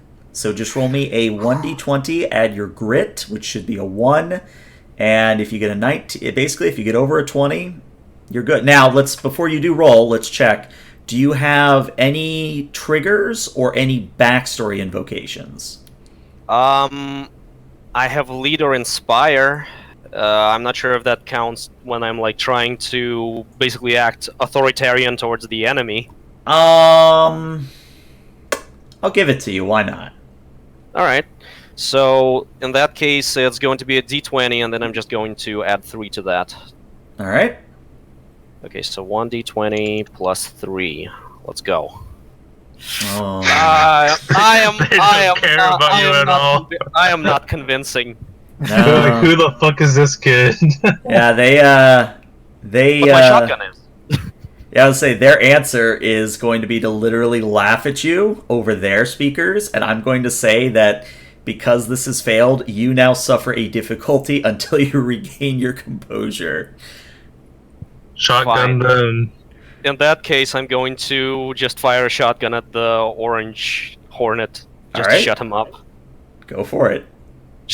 literally be like, "Oh yeah, laugh at this!"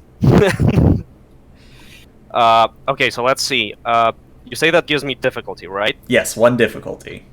Okay, so I get 1 difficulty from that, 1 difficulty from inaccurate, but plus 1 accuracy, so I'm just gonna make a roll at 1 difficulty. Yep.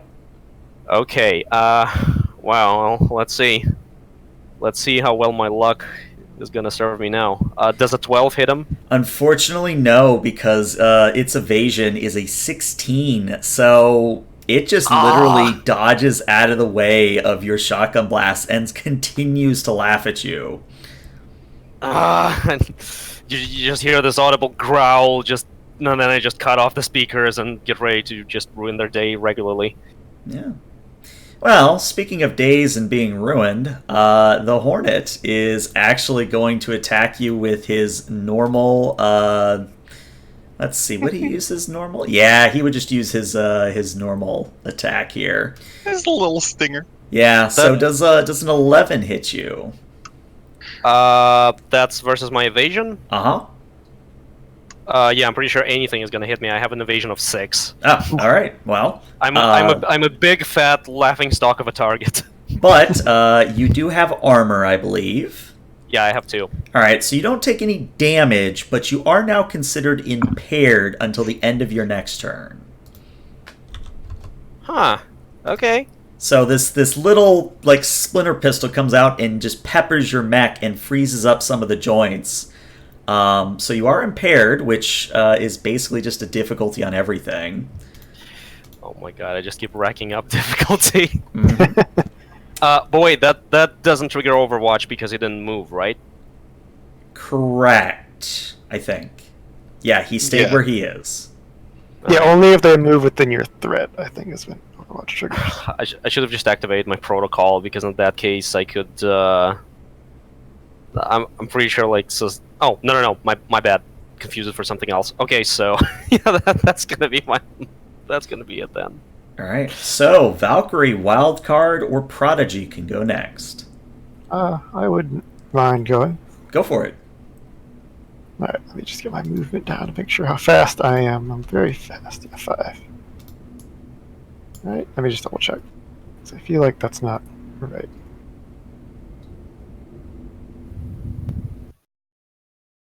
I mean, I think Peggy is like base 4, so if you have 2 agility, then you'd go up to 5. Okay. Yeah, that's 5. So let me see. I go 1, 2, 3, 4. Well, I would probably boost so I get up here.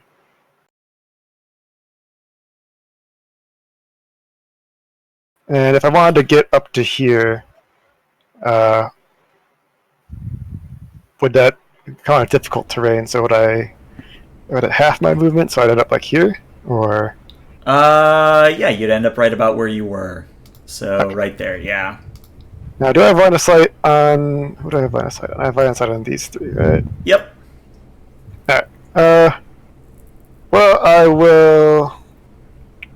Which one of them look damaged? Any of them gotten hit recently? The blue dot. Alright, he gets omnigunned. Alright, so he takes 1 as your Omnigun pew-pews away. This thing makes really weird sounds on the inside. And that's it. What is that thing even? I mean, what does an Omnigun actually look like when it fires? What does It does yours not- look like? It's not. Well, I said it earlier, but the red dot or the red point that is their quote unquote head is not actually the head. It's like a kind of warpy looking kind of containment field that hurts your head if you look at it too long, and that's the Omnigun. And it just kind of spits something out, just like a little short distortion whenever it fires. Yeah, so we'll Alrighty. flavor it as a almost like a paracausal bolt of red plasma. Yeah, pretty Red much. void. Red void Mhm. stuff. Yeah. Alright, your little Care Bear stare. It hurts. Slowly. And that's it for me. That was my 2 actions. That's it for you. All right. So all of the actors have gone.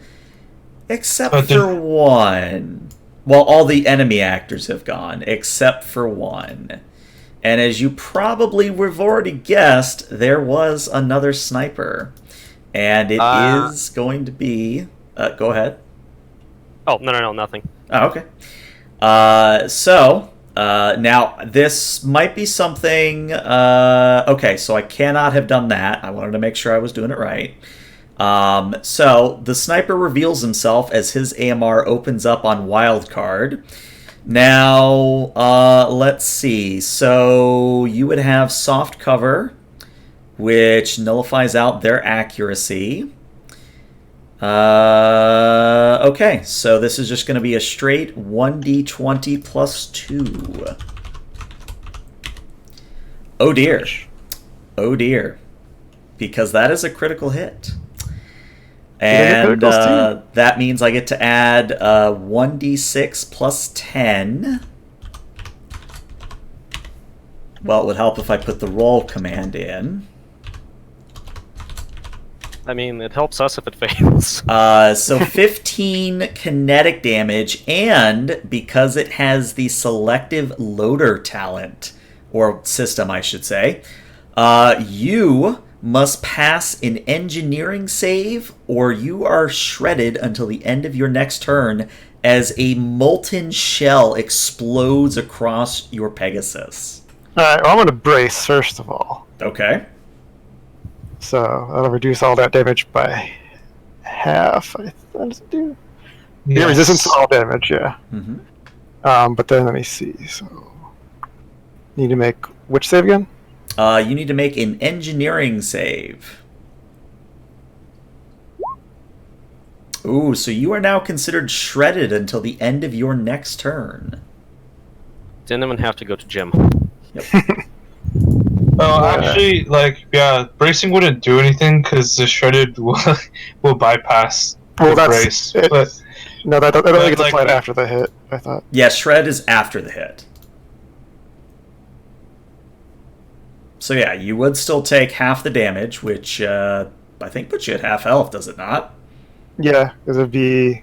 If it's rounded up, it would be, I guess, 8 damage. Yep, 8 damage. By the way, did everyone remember to add 1 heat at the end of the previous round? No, it's at the end of this round. It's the end of this round that you take the heat. Oh, then I'm not supposed to have that 1 heat. I was premature. Mm-hmm. All right, well, that is the last actor for the enemies, which means Valkyrie and Prodigy can go back to back. So whichever one you would prefer to act first. I'm going to stabilize and repair silence. You can go ahead. Okay. So Prodigy is going to open comms to Silence and says, hey, you're going to get hit by this if I fire it. Are you okay with that? Do it. Doing it. And the stinger of the... Actually, let's say the claws of the scorpion open up, and a blast from a flamethrower just envelops the area. So this is going to be... so she does take 4 heat for what it matters. And let's see. So this is +1 evasion per tier. And it's going to be a burn 3. So let's see what she rolls. She still has difficulty on me because I'm engaged with him. Yep, I'm going to roll the Scour first. Well, she crit. And then for you, you're fine. So, the Scour is actually going to die because burn is inflicted at the start of the turn, yes? You do 2 burn damage, then it does the burn damage immediately, and then at the end of each of their turns until it gets cleared. In that case, because it does it immediately, the Scour is turned into its own version of molten slag, and it is no longer. So seeing the flame envelop them, Tarj just still kind of goes over the comp. Silence! We're a flash fire, remember? You just don't stop surprising. Oh, you guys are crazy. I can't believe I'm signed on with you guys. And at the end of Prodigy's turn, she again maintains the Firebreak Shield. And it is now Valkyrie's turn. Yes. So I will stabilize, which will inflict 1 point of heat on me. Mm-hmm. But I will use the time to fully repair. Okay. The stabilize doesn't inflict the heat. The overcharge does. Mm-hmm. And I will overcharge to fire a launch drone at Silence, Okay. which gets nothing but grit. Whoops.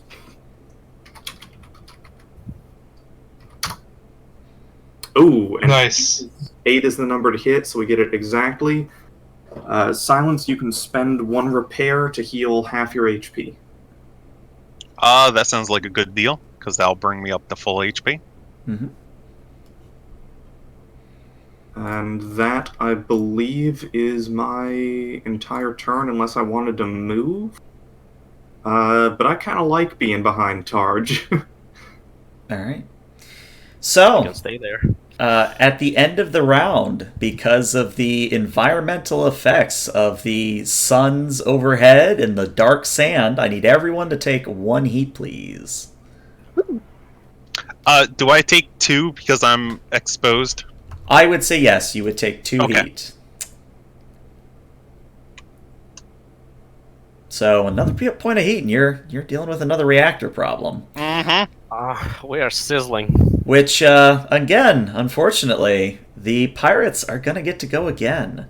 And Green Hornet is, he just loves you, buddy. So Green Hornet is going to fire his missiles at you. GM, actually, Yes. not to argue, but like, Mm-hmm. just for role playing sake. Yes. Since I made all of them laugh at Targe like that, wouldn't they be kind of inclined to take the clown out? I'll give it to you. So you take 3 heat. All But it's a blast 1, so Valkyrie is also going to be affected by this, but it is at a difficulty. Okay. Well, if it's blast 1, if it hits Yeah, here, it's a so... separate attack roll. It would It's hit only- here. Okay, because it goes to like closest to closest when you're doing that, unless they targeted the ground. Yeah, they targeted the ground, so Okay. it would hit here. It would hit, yeah, it's that little square beneath both of your tokens. So Cool. yeah, no, I will always take RP flavor over that sort of thing. All right, so I need to roll 2 difficulty for Valkyrie, I believe. Because Targ, you're hardcover, yes? Yeah, hardcover. Okay. Does a 6 against your E defense hit you, Valkyrie? Wow, that is a near thing, but it doesn't. All right. Well, in that case, the hex missile flies out, detonates. Valkyrie, you're fine. Targe, you take some fire or some heat damage, but thankfully, All right, so Silence didn't. So at this point, just Targe, as soon as he sees the missile flying, he just repositions himself and just takes it like in the shoulder of the sandbug, and he just goes, "Oh, look out!" Damn! Good move. What I'm here for. And it is now the player's turn again. So whichever one you would like to act. I would like to go. All right, go ahead. Yeah, wild card just shouts, "That's a big dent in the armor. I'm getting out of here. Hold on, I have a quick action, so I will boost."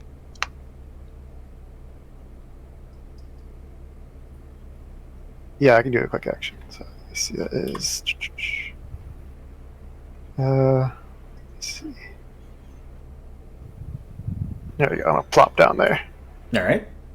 And that that's it for does. me. Now, before you move, would you like to use your Omni Gun? Because it is a free can't. action. It's Can't? free. I can't with when you brace. You can't do any free actions. Ah, good catch. All right, well, the good news is that you now no longer are in line of sight of the sniper. So, small positive. Yeah, that was the goal. Yeah. Brace is weird. You I can't have do a to regular reload move. All you can do anyways. is boost. Yeah, I was gonna say. Yeah, I don't want to take a risk. Okay. All right. So I'm going to say that let's see. The orange hornet is going to. Yeah, it's going to fire its hex missile at you, Targe, and this time it's going to target this square here. So again, it will hit Valkyrie and Targe. So let's do Okay. Targe first. All right. And the reason I'm doing it instead of hitting you directly is because I figure for pirates they're probably a little bit more savvy.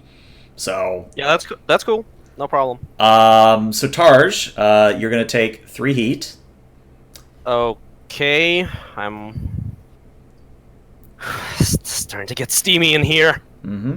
And then Valkyrie, I have to roll it 2 difficulty.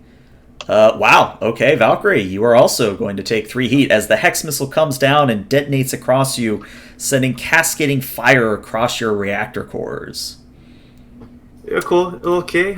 Less good on that block, but keep it up. You're still doing well. Hopefully we'll start taking them out soon. And it is your guys' turn again. May I? I You kind may. of have a grudge at this point. You may. Just remember, though, you are impaired, which means you have a 1 difficulty on no. everything. Okay, so here's a question. Mm-hmm. The Daisy Cutter is cone 7. Uh-huh. If I fire at the 2 hornets in front of me, is it going to nick Prodigy? Because she seems to be, like, underneath the cliffside, or maybe under an... Oh, yeah, like, that's an arch. Like, if I move her for a second so you can see her... So that is an arch that she's under. Yeah, so she's protected. Okay, Yeah. so then, so long as it... Well, I'm basically, like, firing it... Even if it reaches silence, he's at a different elevation, so it's going to be, like, on a different plane. Mm-hmm. Would it be fine if I just attack the 2 hornets, blue and orange? Yes, that's fine for me. Okay, well, in that case, there's, like, a thunk as this other, much bigger and heavier, almost like a mech-sized sawed-off shotgun is just detached from the shoulder plating of the sandbug. Targe is going to aim, well, right between all of these hornets and just pull the trigger. His mech's arm just lurches as it lets out this cloud of shrapnel in front of him that envelops, well, as many targets as I can. Actually, does it reach that other hornet over there? Yeah, I was going to say, I think it... No, that's 80 Nah, feet. you're 1 out of range, unfortunately. Well, okay, but I mean, like, it's probably going to give additional soft cover because, like, this guy is just going to see a lingering cloud of shrapnel here. Okay. Suspended in the air. Okay, so, alright. Now I actually gotta, like, fire it mechanically. Mm-hmm. So, that's a cone 7. Alright, so I'm going to spend 1 of my 3 bullets on this. And... what else? Yeah, no, that's nothing. And I suppose I can just fire it regularly because it benefits from my bonus. The handshake protocol, I mean. Mm-hmm. Okay, so just a regular roll. Come on. This has got to be awesome. Please hit. Oh, but I roll it individually for both of them, don't I? I believe so, yes. Okay, and then 2 rolls. Okay, first one, shit. Ooh. Second one. Oh, come on! Oh, so Targe, unfortunately, you do all this. It looks and sounds amazing, but when the smoke sort of clears, the hornets are still there, and they're still laughing at your ass. Oh, for the love of... So, Targe, normally you would get rid of impaired, but you actually are now impaired again because of just the fury that envelops you for how much you have been ineffective so far. It's cool. So long as they keep trading shots with me and not, like, attacking anybody else, this is the beneficial thing. Mm-hmm. Is what I'm going to keep telling myself before I traumatize my character. You can do it. Oh dear. Alright, so I want to make sure I'm doing the sniper's turn right. So NPCs can definitely reload as a quick and then fire again. Yeah, I'm not crazy. No. But It's a they full reload. reload. As a full action. Also, their AMRs are super heavy, so it takes a barrage from them to fire. That's okay. That's again why I asked. So then he's going to spend his full turn reloading, and it is the player's turn again. I have another crazy thing I can do if you guys are willing. Go ahead. Go for it. Okay. I am going to boost to jump Oh dear. all the way over to here. Oh dear. I am then going to use a quick action to try and grapple him. Okay. It does a 14 hit him, his evasion. Yep. Okay, I get zipped over to here. Let's go over here. And just like before, he's taken this pirate sniper for a walk, assuming that guy's if that guy is size 1 or smaller, he has no choice. He just comes with me He now. just comes with you. All right. Well, now he's he over is here. mine now. And to cap that all off, Can you bring him slightly closer so then I can shoot him in the face? I'm sorry, that's as far as I can go without You can't, literally overheating. Oh well, it's probably not worth it. Yeah, sorry, I only have a move of 6. Yeah, and then nanocarbon sword with an accuracy because he's grappled. Alrighty. Wait, no, I don't have. I use my. Never mind, I'm out of actions. I thought I had 3 actions there for a second. Yeah, No, I'm that's just you overheated bringing him before. over. Yeah. Okay. Okay. Let's see. Who hasn't gone yet for the enemies? Ah, yes. That would be Blue Hornet. So, Blue Hornet is. Let's see. Blue Hornet will. Please make him move. Blue Hornet will... Because if I recall correctly, even though that Targe missed, does it still provide the soft cover for everybody? Yeah, pretty much that whole area is currently saturated with this dust. In fact, let me check. Okay, so Daisy Cutter until the end of my next turn. Okay. In that case, they're firing from soft cover, so they don't take the difficulty. So this first roll this is only going to be versus Targe, though, is what I'll say. Okay. Wow. A 19 does hit you. So you're going to take another 3 heat, and I need you to roll me an overheating, please. Oof. Oofy. This is so not my day. Okay, so for overheating, I roll what now? A 1d6, but there's also a macro for it. Should get the those tables in a quick reference. Yeah, we probably really should, but Oh dear. anyway. That shouldn't be too bad on your first Sorry, overheat. that was me checking a macro. Yeah. Oh, no, okay, that was... Yeah, alright. Hang on. Overheating. There we go. Okay, let's see what happens. You are impaired. You're double impaired. I don't think you could be double impaired, so... I'm just impaired. You're just... Yeah, conditions don't stack. Alright, well... But does that actually reset my hit to 0? It bleeds over. Yeah. It's structure damage. Any extra heat that... Because you only overheat if you go over. So you have the one that gets you to your limit, and then the one over that does your reactor overheat, and then anything else after that you add to your heat gauge. Yeah, so you would be at 1 out of 8 heat after all of that. Oh, okay. Yeah, So, you're fine if you're at your heat max. If you're at your heat cap, you're totally fine. It's just only when you go over it is the issue. Mm-hmm. Alright. Then, that's it. Alright. So, Valkyrie, Prodigy, or Sin? I guess, is there any stuff for you to repair? Are there any other NPCs that still have to go? I don't. Nope.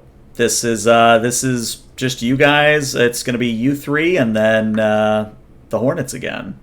What I'm planning to do is to, and you guys can let me know if this sounds good or bad, is to boost up to silence and drop a restock drone so they can cool some heat on their turn.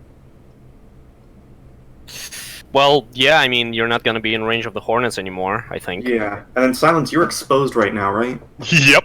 Yeah, the restock drone will let you cool heat and remove the exposed condition. He's shredded, though, isn't he? No, No. I'm shredded. Yeah, wild card is Actually, I shredded. don't think I'm shredded anymore because it's the end of my turn. Yeah, so you're no longer shredded. Yeah. Nah, I'm just exposed. I'm the worst. Yeah, yours is pretty bad. So, and that on top of being at your heat capacity right now, I Okay, think. go help them. I've got this covered. Yeah, I'll activate then. Okay. So boost for 1, 2, 3, 4, 5, 6. Okay. And then standard move 1, 2, 3, 4. Okay. And then I will drop the restock drone, and I'll just create a little box for this.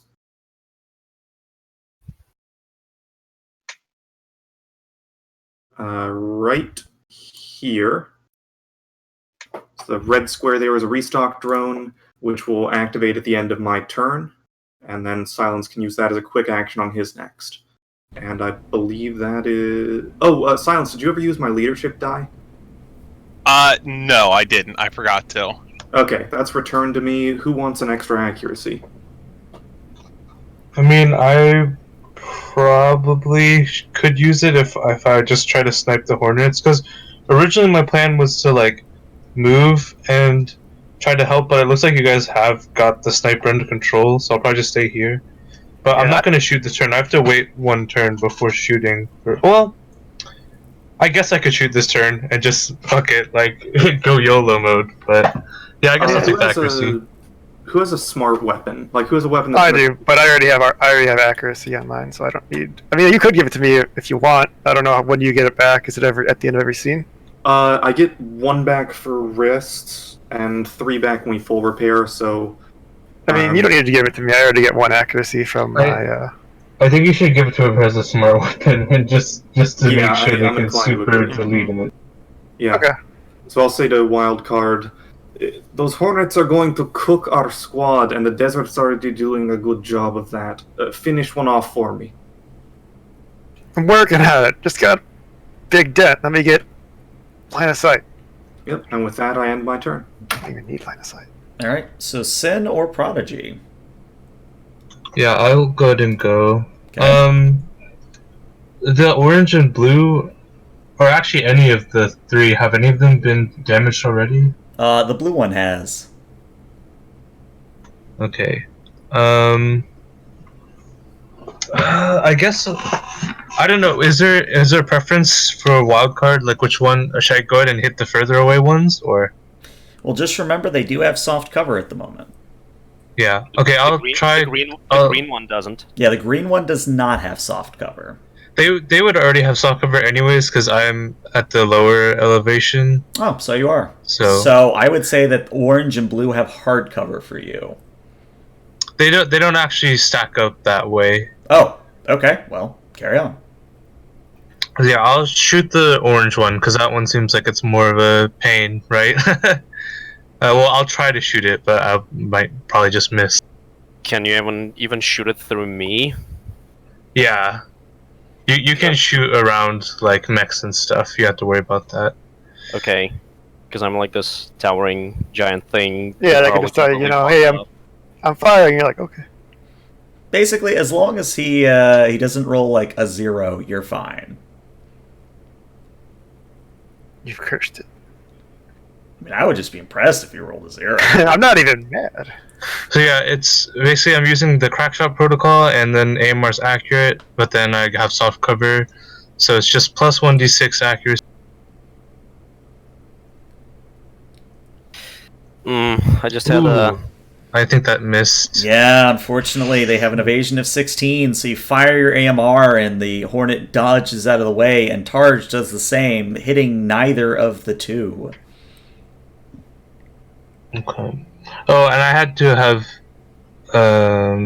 stabilized and overcharge, so I'll roll my overcharge. Alright. Could matter here. Oh, I would have had stabilized first, so I'm just going to 3 now. Okay. And that is your turn, yes? Yes, I'm done. I just had a weird idea that will probably not work in this setting, unfortunately, but it's okay. Or rather, in the system. Well, what is your weird idea? Well, I mean, just theoretically, Tarj just kind of sees the sniper shot fly past him and try to hit the Hornet, right? Mm-hmm. Could he deliberately get in the line of fire to get the Hornet concentrated on him, then kind of sidestep and let the shot just strike right from behind him to distract the Hornet? I would say if you ask in character to your fellow pilot, maybe we can work something out. Okay, then, as a kind of a speaking action, I'll just open a channel to Sin and just go, "Hey Deckard, I have a plan. Just can you target that Hornet through me? I'll distract it. Make sure I can hit it easier." That sounds like a crazy idea. Just try not to puncture my cockpit. I mean, what do we want to do mechanically? Like, I'm fine with just mechanically, choice, I will give you a difficulty on this, and that will basically mean that, again, if you roll below a 1, you will hit Targe instead. So I actually think after you account for all your accuracy, it's still not possible to hit him, but there is a difficulty involved, if that makes any sense. Is this like a reroll, or like, yeah, I don't know. This This is your next fire. This is the next time you shoot at the Hornet.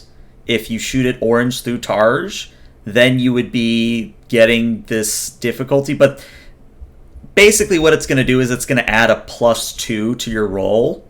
So you're getting free, what is essentially a free accuracy that's not counted against the accuracy pool. Well, okay. Well, anyways, like, yeah, I'm done. So we can just move on to. I think, is there anyone else left? Just Prodigy. Just Prodigy, and all Prodigy's gonna do is she's gonna get rid of her heat. That's all she's gonna do. And she maintains the firewall because she can do that. But it's now the enemy's turn. So, Green Hornet is going to fly 6. Yeah, 6. So they're going to move here. And Overwatch? Because I've got threat 3. Yep. So go ahead and give it an attack. Overwatch happens when when they start movement within your threat, basically. Oh, Unless really? you Not have what they actually- Vanguard. Do you have Vanguard 3? Oh no, I definitely don't. I don't have anything with 3 Yeah, yet. that's what modifies your Overwatch. Damn it, okay, fine. I just... Yeah. hoping Poor for it. Targe. He's trying so hard. I want to be useful. Oh, but I can be. Oh, my next turn is going to be awesome if this works. Oh yeah, yeah. I've set you up for success here. However, Green does not fire at you. Green fires at Silence. Oh, damn it. So Silence, this could be a problem. Oh dear. Oh dear. Okay, so you take 3 heat, and on top of that, you take 1d6 energy damage. So you take 5 energy damage. What's the energy damage coming from?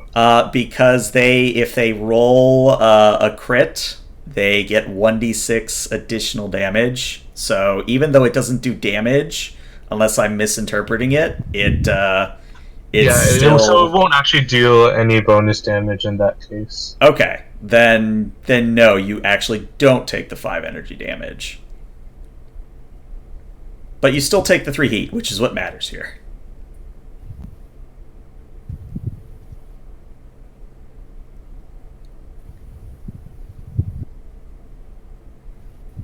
Oh, do we lose silence? Oh, I'm sorry. You were Yeah.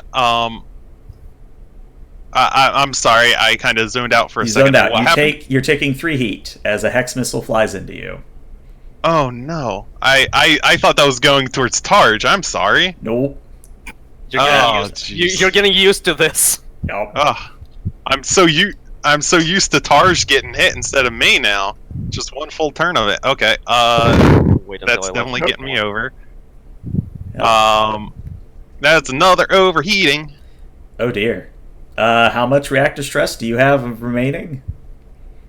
Well, I think I have 2 left. Then you must pass an engineering check or suffer a reactor meltdown at the end of 1d6 turns. Oh, cool. That's fun. That's flavorful. Doesn't the buckwheat have like difficulty or something? Yeah, difficulty 2 engineering. Yep, I have a difficulty to that. So let's give us good old fashioned difficulty. Oof. Alright, which means I now have to roll the 1d6. And the key word here is turns. So... Is it his turn? I was going to say, so turn. Alright, you've got 6 turns. You've got 6 turns. Oh, that's plenty of time. That's nothing. You've got time. That's nothing. I got all the time in the world. Mm-hmm. But, hey, that was the Hornet, so it is now the player's turn, so who wants to go. Hey, how do you guys feel about me going since I'm inside that blast radius? Yeah, I'm okay with that. Yeah, you do that. Yeah, I need to go last this turn because I have to stabilize and not shoot. Gotcha. So I mean, So- I just gotta have my redemption against those hornets, and then Yes. I can kill one on my turn.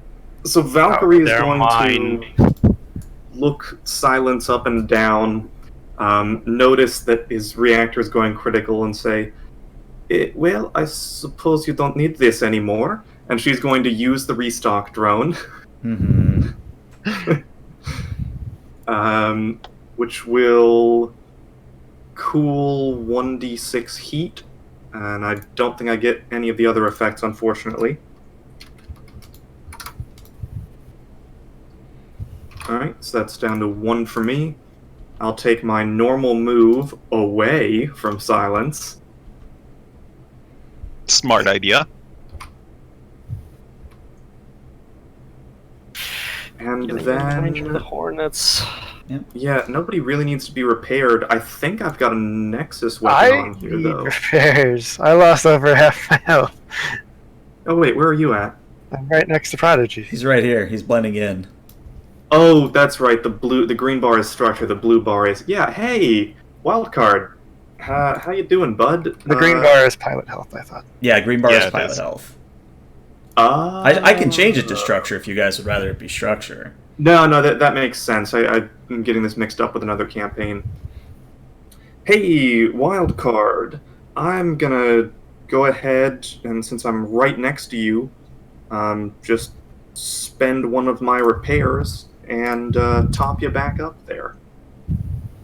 I appreciate it. Scratch the paint. Kinda. It's fine. Alright. So the turn counter ticks down to 5.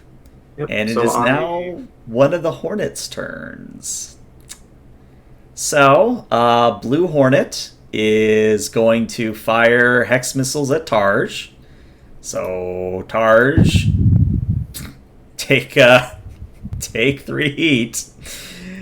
Give me that heat. And then, yeah, the turn counter... I'm gonna be a hot pocket. Turn counter ticks down to 4. isn't it like It's just counts straight turns? It says turns, so that's what I'm going with. Unless they changed it again. No, that might actually be what's in the book. I don't know. That just feels really strange. I mean, trust me, I was like, yeah, if that's like rounds, that doesn't seem so bad, but... I thought it was supposed to be like that max amount of turns. Does that make sense, what I'm saying? Oh, I see what you're saying. Otherwise, it'd be really easy for a mech. If you rolled a 1 or something, then it would just immediately melt down, and the pilot wouldn't be able to like eject or anything, and then they would just die because, unlike a destroyed result, reactor meltdown straight up like vaporizes the mech. So, yeah, I feel like that's not intended, you know. All right, I'm reading the chart again. All right, you must, at the end of 1d6 turns after this one, and that's when it suffers the reactor meltdown. And then, so for example, if you get I'll throw it in the issue tracker then. But you get what I'm saying about how that would be like extremely deadly, right?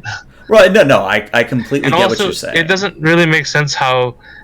Basically, if you roll the meltdown when you had 2 reactor stress remaining, you could melt down way faster than if you rolled a 1, because on a 1, it's guaranteed that you have at least until the end of your next turn, versus on a 2, it could be like 2 absolute turns, and so then you just get 2 turns that you didn't get a move or anything, and then you just exploded instantly. Like, that would make 2 worse than 1. Yeah, so let's do it that way. So you have 6 turns. Let's do it that way because you're right. It would be very deadly. Yeah, so you have like the GitHub though, because that's like that's totally it needs to be clarified actually. Yeah, it makes sense that you talk about that, but that gives you 6 chances to try and fix yourself. So. Yep. This game is still in development. Yay! Yes. All right, well, it's whichever one of you would like to go. Well, besides Valkyrie. Valkyrie has already gone. I would like to go. Sure. I can kill one. I can kill probably one of the Hornets. I have a good chance of killing a Hornet. I could kill the sniper, but whichever... What do you guys want to do? The Hornets are building up PM people, so... I mean, I would like to take a shot at all of the Hornets at once, so... I mean, I can wait. Coordinating He's character. Not going anywhere. Coordinating character. Sorry. Who wants to go? Okay, let me do it. Okay. Sure. I have smart and seeking and accurate. All right. So, GM for that action I described, kind of helping Sin hit them with a sort of impromptu sneak attack. Do I actually have to do anything like move somewhere to be maybe in the line of fire on purpose? As long as his arrow goes through you, that's what matters. So that shoulder nick right now counts, right? Yep. Looking at my arrow? Okay, yeah, that's fine then. Well, in that case, since I never let go of my daisy cutter, I'm just going to let loose another cone and envelop all 3 of those hornets. Alrighty. Okay, so that's just a d20. Because, oh wait, am I still impaired? Yep. Oh, yeah, okay, then just a regular d20. Okay, here goes. 1. Doesn't hit. So close. Doesn't hit. Doesn't hit. Yeah, okay, so... let's just say I'm just kind of sending dust in their eyes, so... I'm just kind of raising another cloud of shrapnel just in front of them. Mm-hmm. Alrighty, so Targe fires off his shotgun again and just doesn't get anywhere with it. But that comes to the pirate's turn. And I think the sniper's going to try something ballsy. He's going to literally try and fire his AMR at point-blank range at silence. Go for it. So, this is going to be a difficulty of 1. Because he is currently grappled. He gets 2 accuracy for his weapon, so he's rolling in an overall 1 accuracy. Well, I also get cover since I'm adjacent to an enemy, him. So he's at 0 overall. Which means whatever I roll here plus 2. Oh dear. So, Yikes. remember, they're pirates, so that means 1d6 extra. Hey, Silence, you're still exposed, aren't you? Yeah, so that's a good old 24 damage right there. Actually, that's 16. Is it? So that's the question. Does the crit? 30. Yeah, does the crit count as I think it does. Mm-hmm. Yeah, so, back it's double too.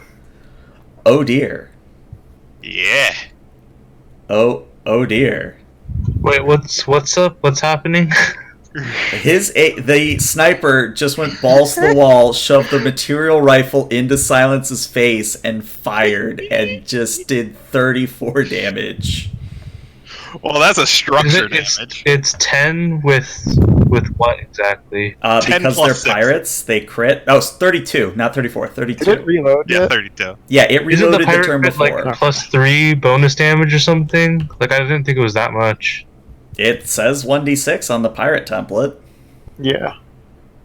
There is. Wait, but You're then how right. did it- You're right that it has an additional trait you can take for the additional 3. Oh, was silence still like exposed? Is that why it's getting doubled? Yep. Yeah. Oh, I thought you fixed that like so long ago. Oh my Nope. god. No. Like I said, I'm doing something crazy.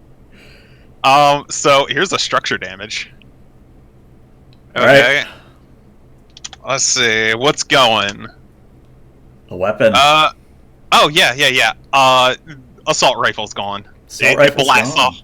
It blasts off his arm. So yeah, the AMR just comes right up, blows off that arm, and wow. Pirate feels real good about that. Like, if you were on their comms, they're like, holy shit, I did it. But yeah, that is the pirate sniper's turn, and Silence, Wildcard, Prodigy, or Sin can go. Like, I'm going. So the sniper also has like it didn't have any difficulty on the roll. It has No, it plus did. 2 Oh, it did. accuracy by default. It did. Yeah, it has 2 accuracy by default. I think I did it right. Oh, when I moused over the roll, it just says it was a straight D20. Yeah, It is. Yeah, it had 2 accuracy, 2 difficulty. hmm Okay, that's what I was asking. Yeah, it was a natural 20. So Not much you can do about that. no. So, I'm gonna go. I'm gonna Okay, take yeah. a good Yeah. chance at trying to take out one of these horns. With our little joint maneuver. Try and dig out the one that hasn't gone yet. Which one is that? The orange one. Orange one? Yeah, Mhm. that's fine. Alright, so I'm going to Hunter Lock it, because that's a quick action, it's within sensor range, doesn't need line of sight. Omnigun? Omni Gun, I think I need line of sight for that. Yeah, I need line of sight. I don't have line of sight on them. But I can shoot the sniper, I think. Well, You could shoot. Well, you could also move and then fire. Yeah, you've got free movement. No, if I Hunter Lock, I can't. That's a quick action. Well, you always have free Yeah, movement. you always have a move. Yeah. Mhm. That's separate from your 2 quick actions. Boosting is Oh. extra movement. Then I've been having one less action for a while. I thought moving was considered an action. Nope. Alright, well, yeah, I've missed a lot of actions then. So, alright, well, I move over here. They're Hunter Locked, and I'm gonna Smart Gun them. All right. And as And you I will will use find that out, accuracy. yeah, I was gonna say, you gotta beat a 6 here, and it's pretty easy to beat a 6. I say this. It's actually With an impossible accurate. for me. Have you seen the way I roll? All right, so a 19 Oh. will hit. So how much damage you doing? That's 7, and then I guess I'll Omni Gun him. Yep, and that is enough to take out the Hornet whole-handedly, and it just evaporates. Because again, until you guys tell me otherwise, you are shooting to kill. Yeah, yep. Right now, not worried about trying to save anyone except for Prodigy. I mean, I don't know if it's ever spelled out explicitly differently for NPCs, but usually, like, destroyed, right, it just leaves the mech corpse there, and the pilot is inside and can, like, get out and stuff like that. But I don't know. I mean, we could say it's different for NPCs. Yeah, I would So- say for named NPCs, the way I'll do it is that they can get out of their mech and continue to do whatever. But for like random mooks, unless you tell me you want to keep them alive, they blow up. Well, the thing that I said earlier was one of the things I said when my mic wasn't working. So sorry. I should have said it again, but I forgot. But basically, like, instead of deleting the tokens off, you should just put a big X on them, because they'll stay around and you can use them as hardcover as long as they're, like, I know the Hornets are half size, so they're kind of too small, but, like, for like the Scourer, for instance, you could have used it as cover. The Scour specifically disintegrates itself, though. Yeah. Oh, when it gets destroyed? I forgot about that. Yeah. So, actually, the only cover that would really remain is, I guess, the sniper you took out down there.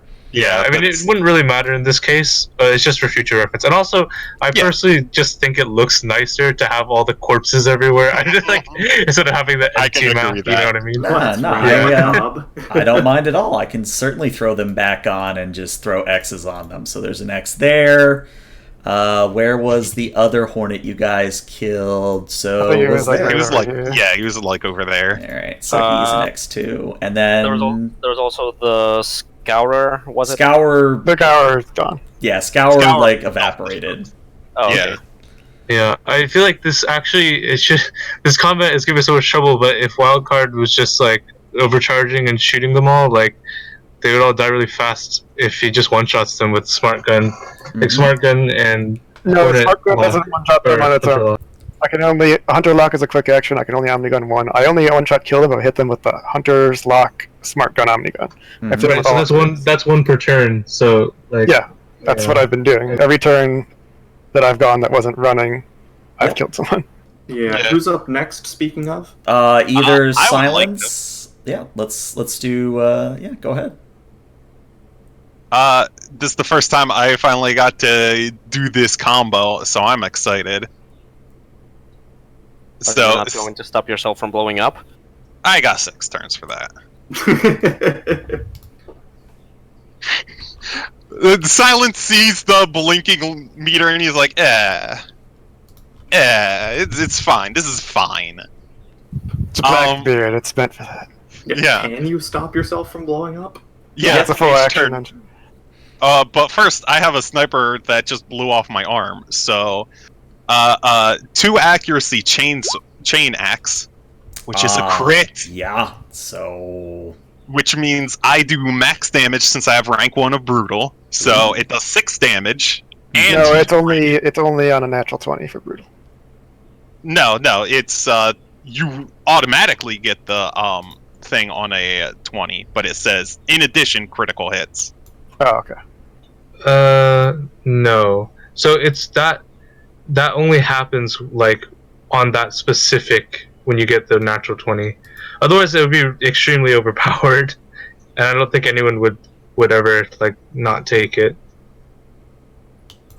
Well. Yeah, if your die result on your d20 is a 20, sometimes called a natural 20, your attack is a critical hit, no matter what. And instead of rolling all the damage twice and choosing the highest result, your attack deals maximum damage. So, I mean, it's still a crit. Like, don't be discouraged. So I get it's 4 damage then. 4 damage. All right. Okay, and he's shredded.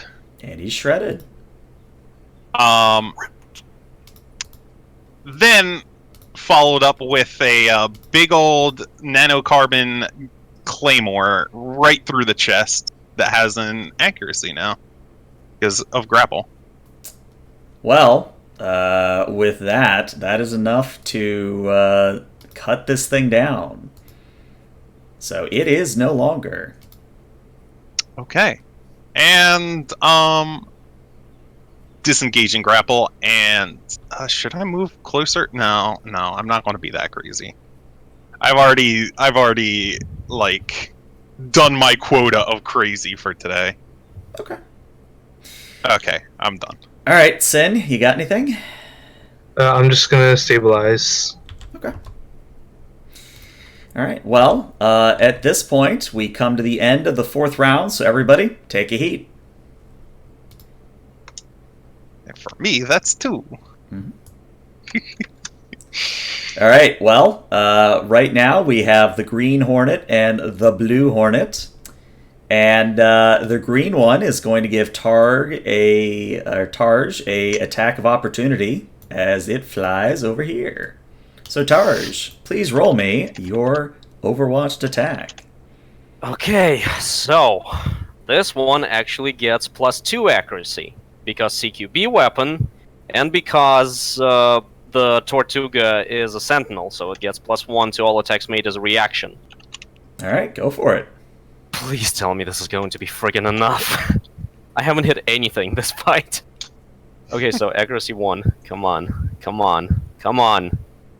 Yes! Oh, you did it! Yeah! That's a crit. Nice. If Okay, only so I had just- brutal. Yeah. Okay, so... yeah, I guess that means that I roll 4d6 and choose the best of that. Mm-hmm. Yes. So 46 K2. Okay. 6, gate 2. Bam. 12 damage. How would you like to kill it? Okay, so it kind of turns around and it prepares to jump, and I kind of feint. It leaps to the side like it's been doing like this whole entire fight, just dodging all my shots. When all of a sudden I just kind of turn in a different direction like it was a feint, and I just briefly go over the speakers. Gotcha. And just bifurcated at the torso. So Oh yeah. my god. Hey, is the cockpit intact then? If you just cut its legs off? Yeah, I'll say the cockpit is intact. So I will mark it with that icon. And then the mono eye camera just kind of turns to the other Hornet. And yeah, it is the player's turn again. So whoever would like to act. I would like to go. I can probably kill it. All right, Go on. go for it. Alright. So, let's start this out. Right. Got my eye on you, or this thing's eye, whatever it is, it's gun. Hunter lock. Mm-hmm. Omnigun. And then attack. Yeah, he's dead. He's Another dead. 7. Dead. And we are now out of turn order. Well, no, I guess we need to stay in turn order because, or at least for Silence, until he fixes his reactor.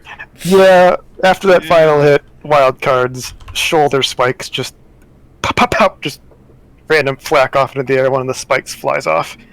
It's like, woo! Oh, Remind me oh. what exactly is the process for stopping this breakdown? You have to do a full action. Yeah, a full action hull, or was it engineering? Engineering. I mean, it's up to you, like, if we actually need to, like, do this, or if we can just say, like, because we're not in combat anymore, Valkyrie can, like, go over and we can all fix everything. Yeah, let's just have that happen. That makes Yeah, more thematic sense. I will rush over to Silence and say, shit, hold on, I think I can slow this down and spray some coolant into the reactor, and then start spinning down the cores that are overheating.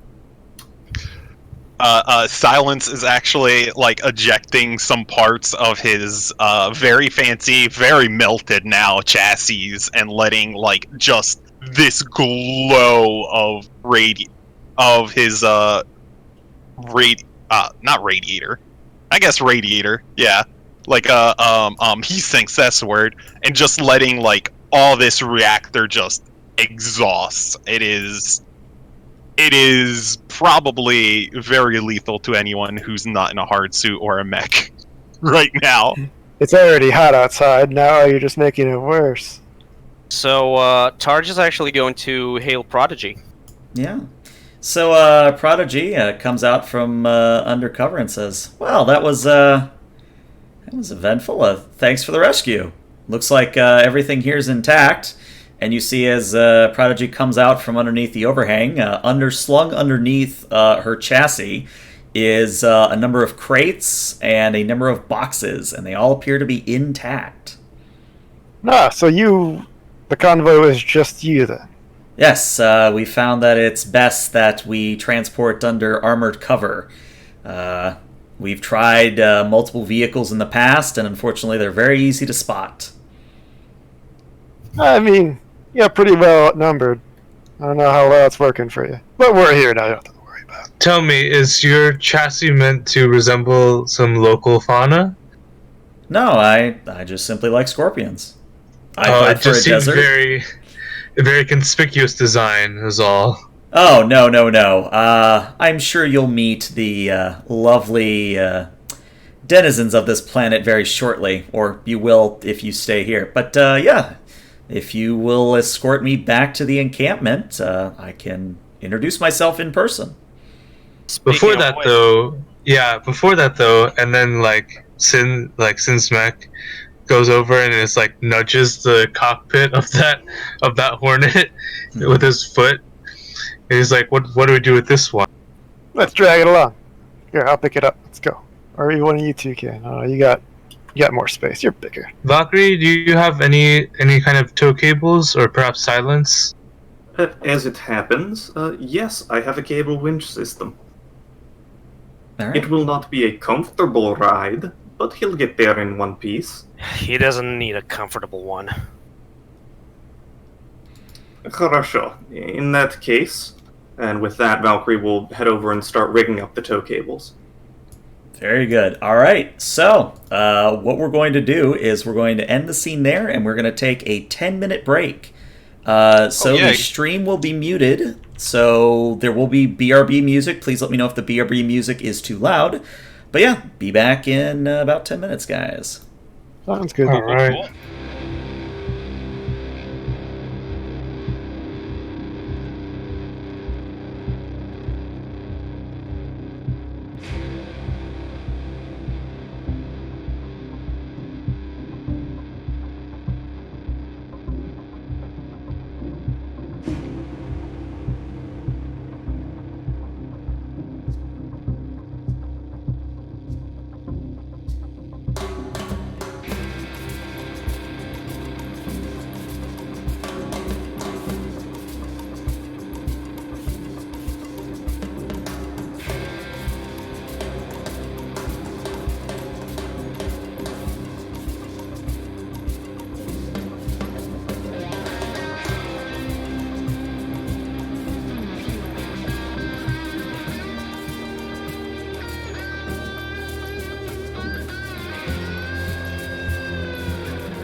5, 4, 3. And we're back.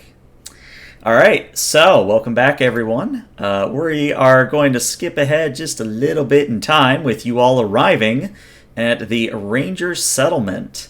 And as you come to the outskirts of this desert town area, you see that the buildings are mostly made out of clay, out of stone. There are some bits of wood here and there.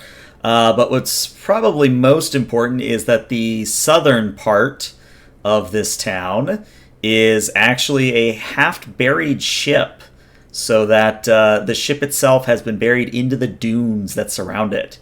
But probably most important is the blue-haired woman that greets you on the edge of the town. Now, this blue-haired woman is very muscular in nature. She stands probably about 6 feet tall, and her hair is stylized in sort of a high-backed ponytail. She is wearing what is essentially workout clothes for any typical military service in real life. So a crop top, long jeans, well, not jeans, but long pants.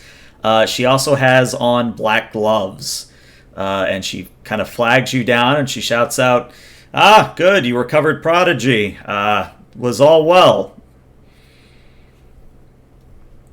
Fairly well. We also managed to recover one of the pirates. Alive. Oh. Well, this is interesting. Prodigy, you know where you're taking the stuff, right? And Prodigy says over the loudspeaker, yeah, I'll head there right away. And Prodigy lumbers into town to go deal with that. But the ranger steps forward and says, "All right, where is this it over here?" Yeah, the unlucky asshole's the one in the half mech over there. Yes, he may be slightly concussed. The road was a bit bumpy on the way here. Ah, well, I guess that's his problem.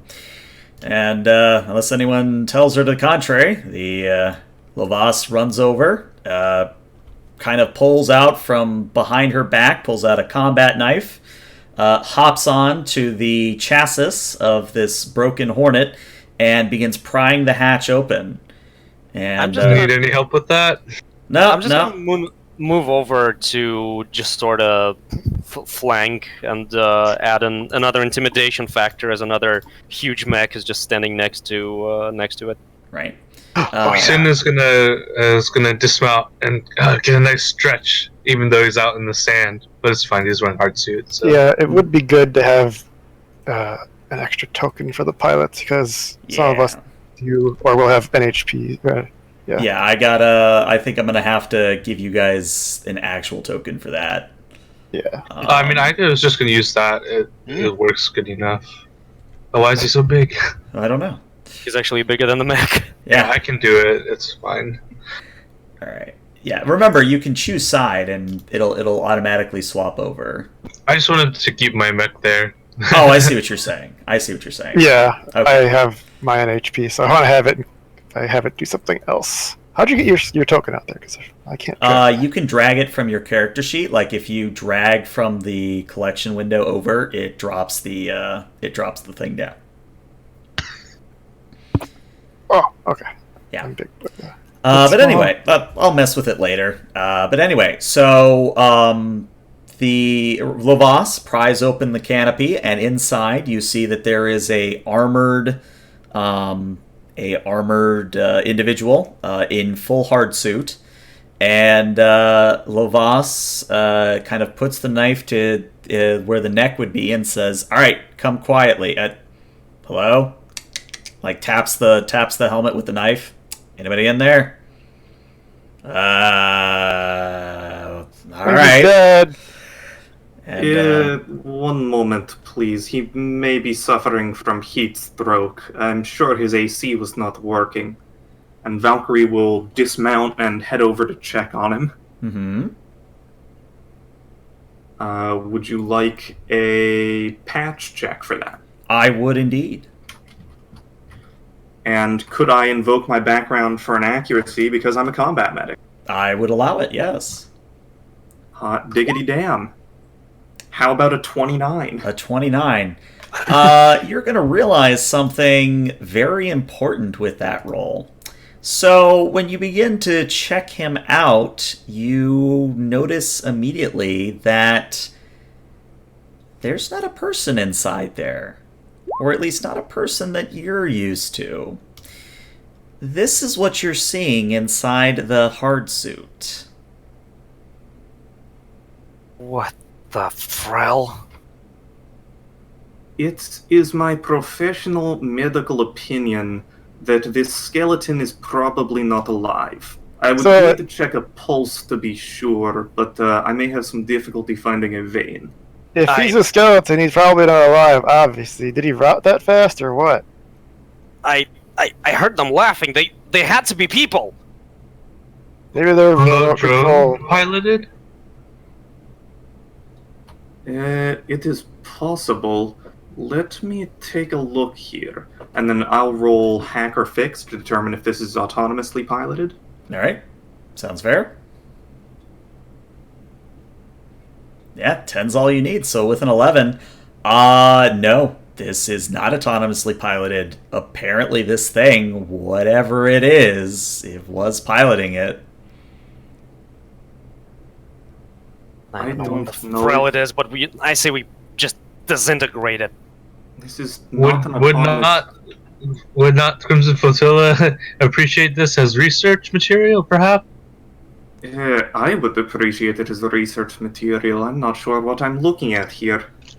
Whatever it is, I don't trust this thing. I imagine it's some kind of dangerous kill switch if case they're caught. Maybe it's subaltern? Who knows? Yeah, Valkyrie is going to take a closer look at it to see if this was a normal human in the recent past.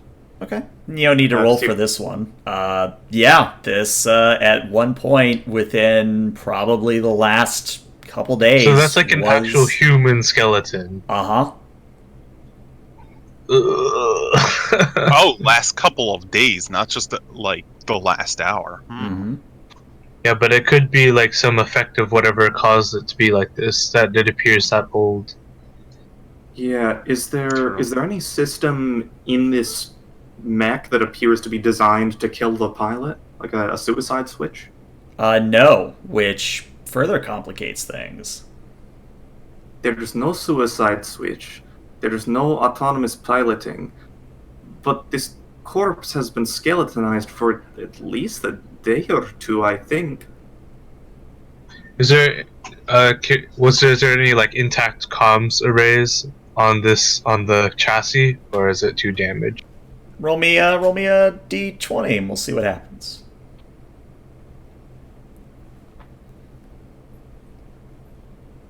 Yeah, there's an intact comm unit. All right, let's see what we can see, if we can tap into their communications networks, perhaps. Careful, they might play some weird music. I know we did that sometimes. See, Valkyrie, if you want to give me a hand with this, and we can try to extract this material. I don't have the proper tools, but I think we could figure it out, probably. Yes, I think if we just cut this wire here, and then another hack and fix, I suppose? Yep. So yeah, I'll help. So I think that's like an accuracy or something like that. I don't remember, to be honest. Yeah, It's either an accuracy or it's like +1. Let's see.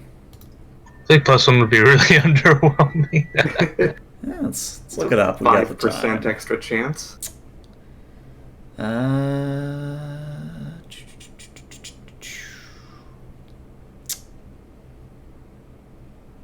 Of course, it's not in the.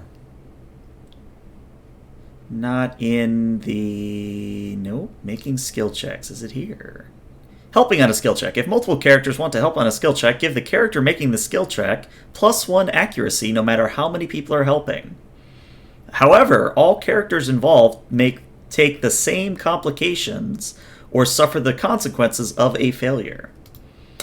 So yeah, I mean, it's up to you if there is any if there would be any consequences or anything, anyways. Yep. Other than obviously not actually getting the commune to work. Yeah, if But it's not a risky check, I think you can just dive in. Yeah, not risky.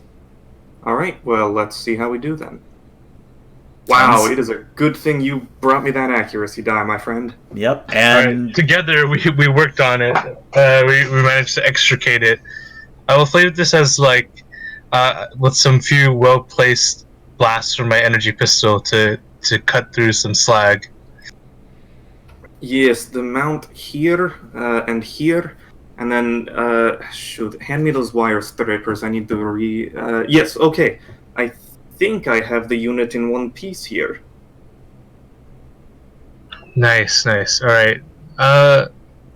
Lobos, is there anywhere we could plug, or perhaps I might just interface it with my Omni hook. I'm not sure if it has enough juice though for something on the mech scale. We should probably go somewhere out of the sun, out of the sand. Yes, Yeah, I you're would right. be- It's getting to me a little bit, even in through the hard suit. I can Yeah. second getting a drink first. oh, Come to Yeah, think- I follow Come to that think of up. it, Ranger Lovas, one of ours got pretty badly banged up, and the sandbug, the mech that charges in, is just going to nod towards silence. mhm. Think we could patch him up? We can certainly get the process started, and a drone flies overhead because, of course. Bring your mechs into the outskirts of the town, and we'll handle the rest. But if you would like to follow me, we can go to Old Rusty's. Alright. Don't So- mind if I do.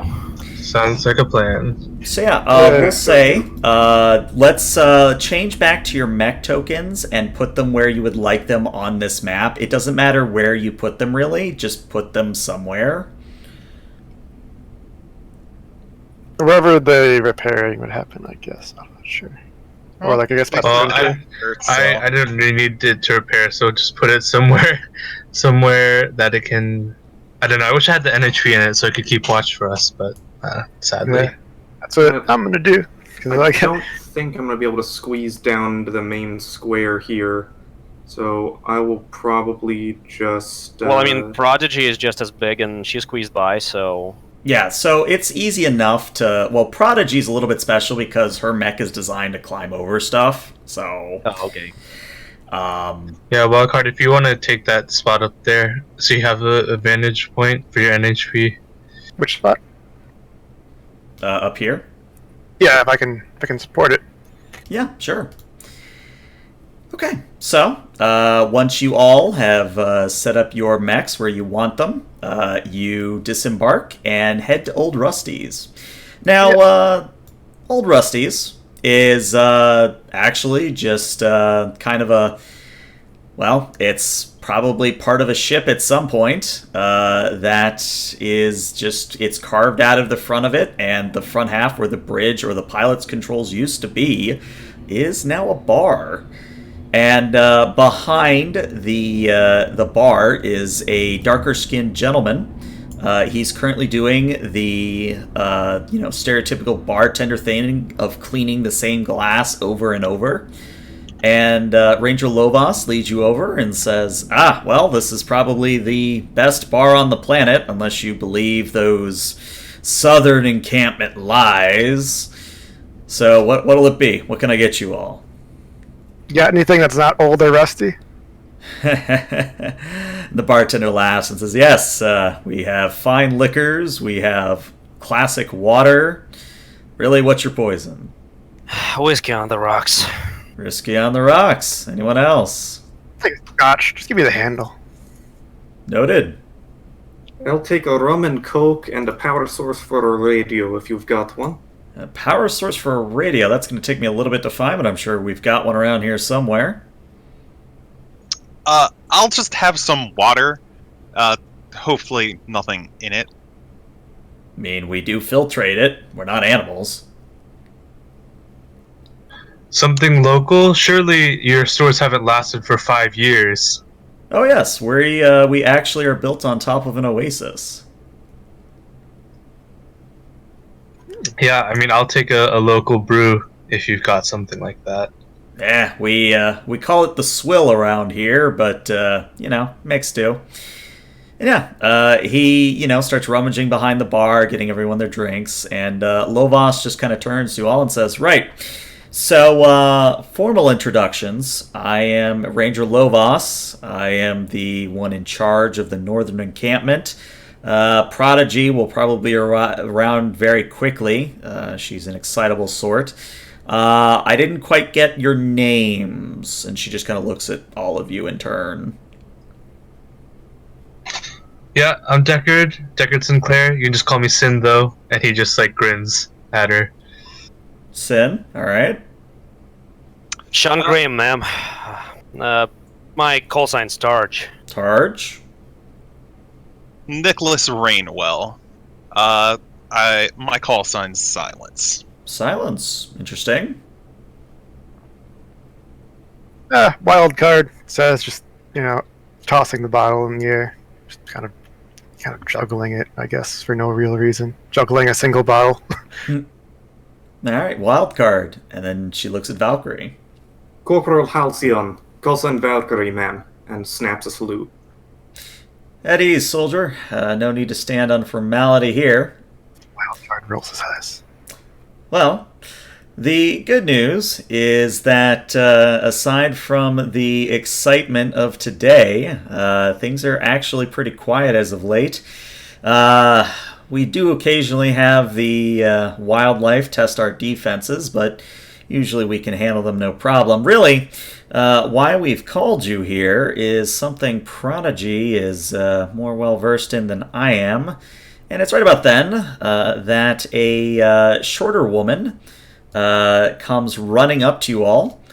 She has long brunette hair, and she has on basically what is a tunic, a dark green, dark blue tunic.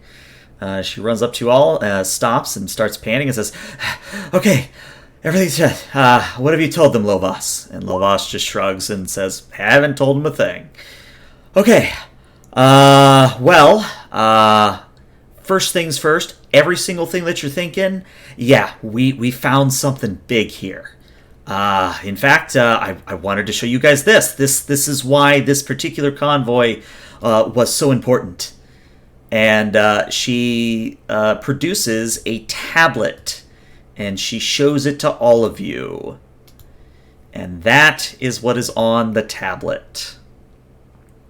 And she says, we don't know what it says yet, but this tablet was in the ruins in one of the deepest levels we've been able to access, and we're still trying to get into it. We think it holds something good. We don't know what. We're going to have to translate this tablet, but we're pretty sure that something big's in there. So... It's a rock. Birds, hens, and lions? Is that supposed to be a cipher of some sort? It's a language. I know it's got to be a language. There's reasoning behind this, but I couldn't tell you what it's not a language I know. Right. I don't suppose we've brought any linguists with us on this expedition. Not exactly what we got hired for. No, not unless my NHP has some random data on there. It's been a surprise so far. I still vote you delete that thing whenever you can. I don't think that's a good idea. It seems to be nice enough. Yeah. Don't they all? In the beginning. Anyway, that's besides the point. Ranger Lovas, could you tell us more about the pirate incursion? Well, that's... Our... Oh, go ahead. Our original briefing led us to believe that initially they weren't met planetside and were just harassing you from orbit. Yes, that's more or less accurate. What happened is our first vessel came here on sort of a routine scouting mission, and after it squawked back home, sent us out here. And she motions around at the encampment. The three main encampment ranger squads came out this way, and we picked up some tails on the way here. I couldn't tell you exactly where they came from, only that when we started making planetfall, that we came under attack. We could, after all this time, lift off again if we so wished, but based on what Prodigy and the other teams have found so far, I think at this point it's going to be our job to hold out until some bigger guns can get here, no offense. Yours and ours. Yeah, I mean, they're pretty ballsy for attacking a ranger team like this. I know. You know you're gonna get reinforcements sometime, so you got something valuable here. You're not telling us, or what? Well, that's, again, sort of the strange thing. There was no really rhyme or reason as to their first initial attacks. It was almost seemingly at random. I couldn't tell you, honestly, off the top of my head, I couldn't tell you that there was any real specific attack that stood out to me until maybe about 2 or 3 years ago. So about the time the ship of yours exited the Blink Gate. Right about then was when they sort of started showing almost intelligence. And I mean not to say that in a derogatory way. I mean to say that they started acting really cunning compared to their past attacks. Almost as if a new leader had come in, or someone new was leading them or coordinating them in general. But until now, we've never been able to capture one. And I'm starting to wonder if there's not a correlation there. What, you think, like, they let us capture it? Either that is a message, or... honestly, your guess is as good as mine. I mean, that thing was a skeleton. It shouldn't be moving. Yes, I'll want to run a proper autopsy on it before we completely write that off. I'm not convinced there wasn't some kind of kill system in there. Or some kind of live system that made a corpse pilot this.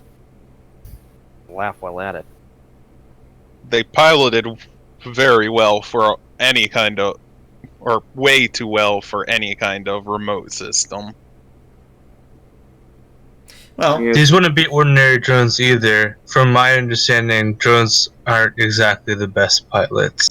Exactly. You mean they could have a legion out here?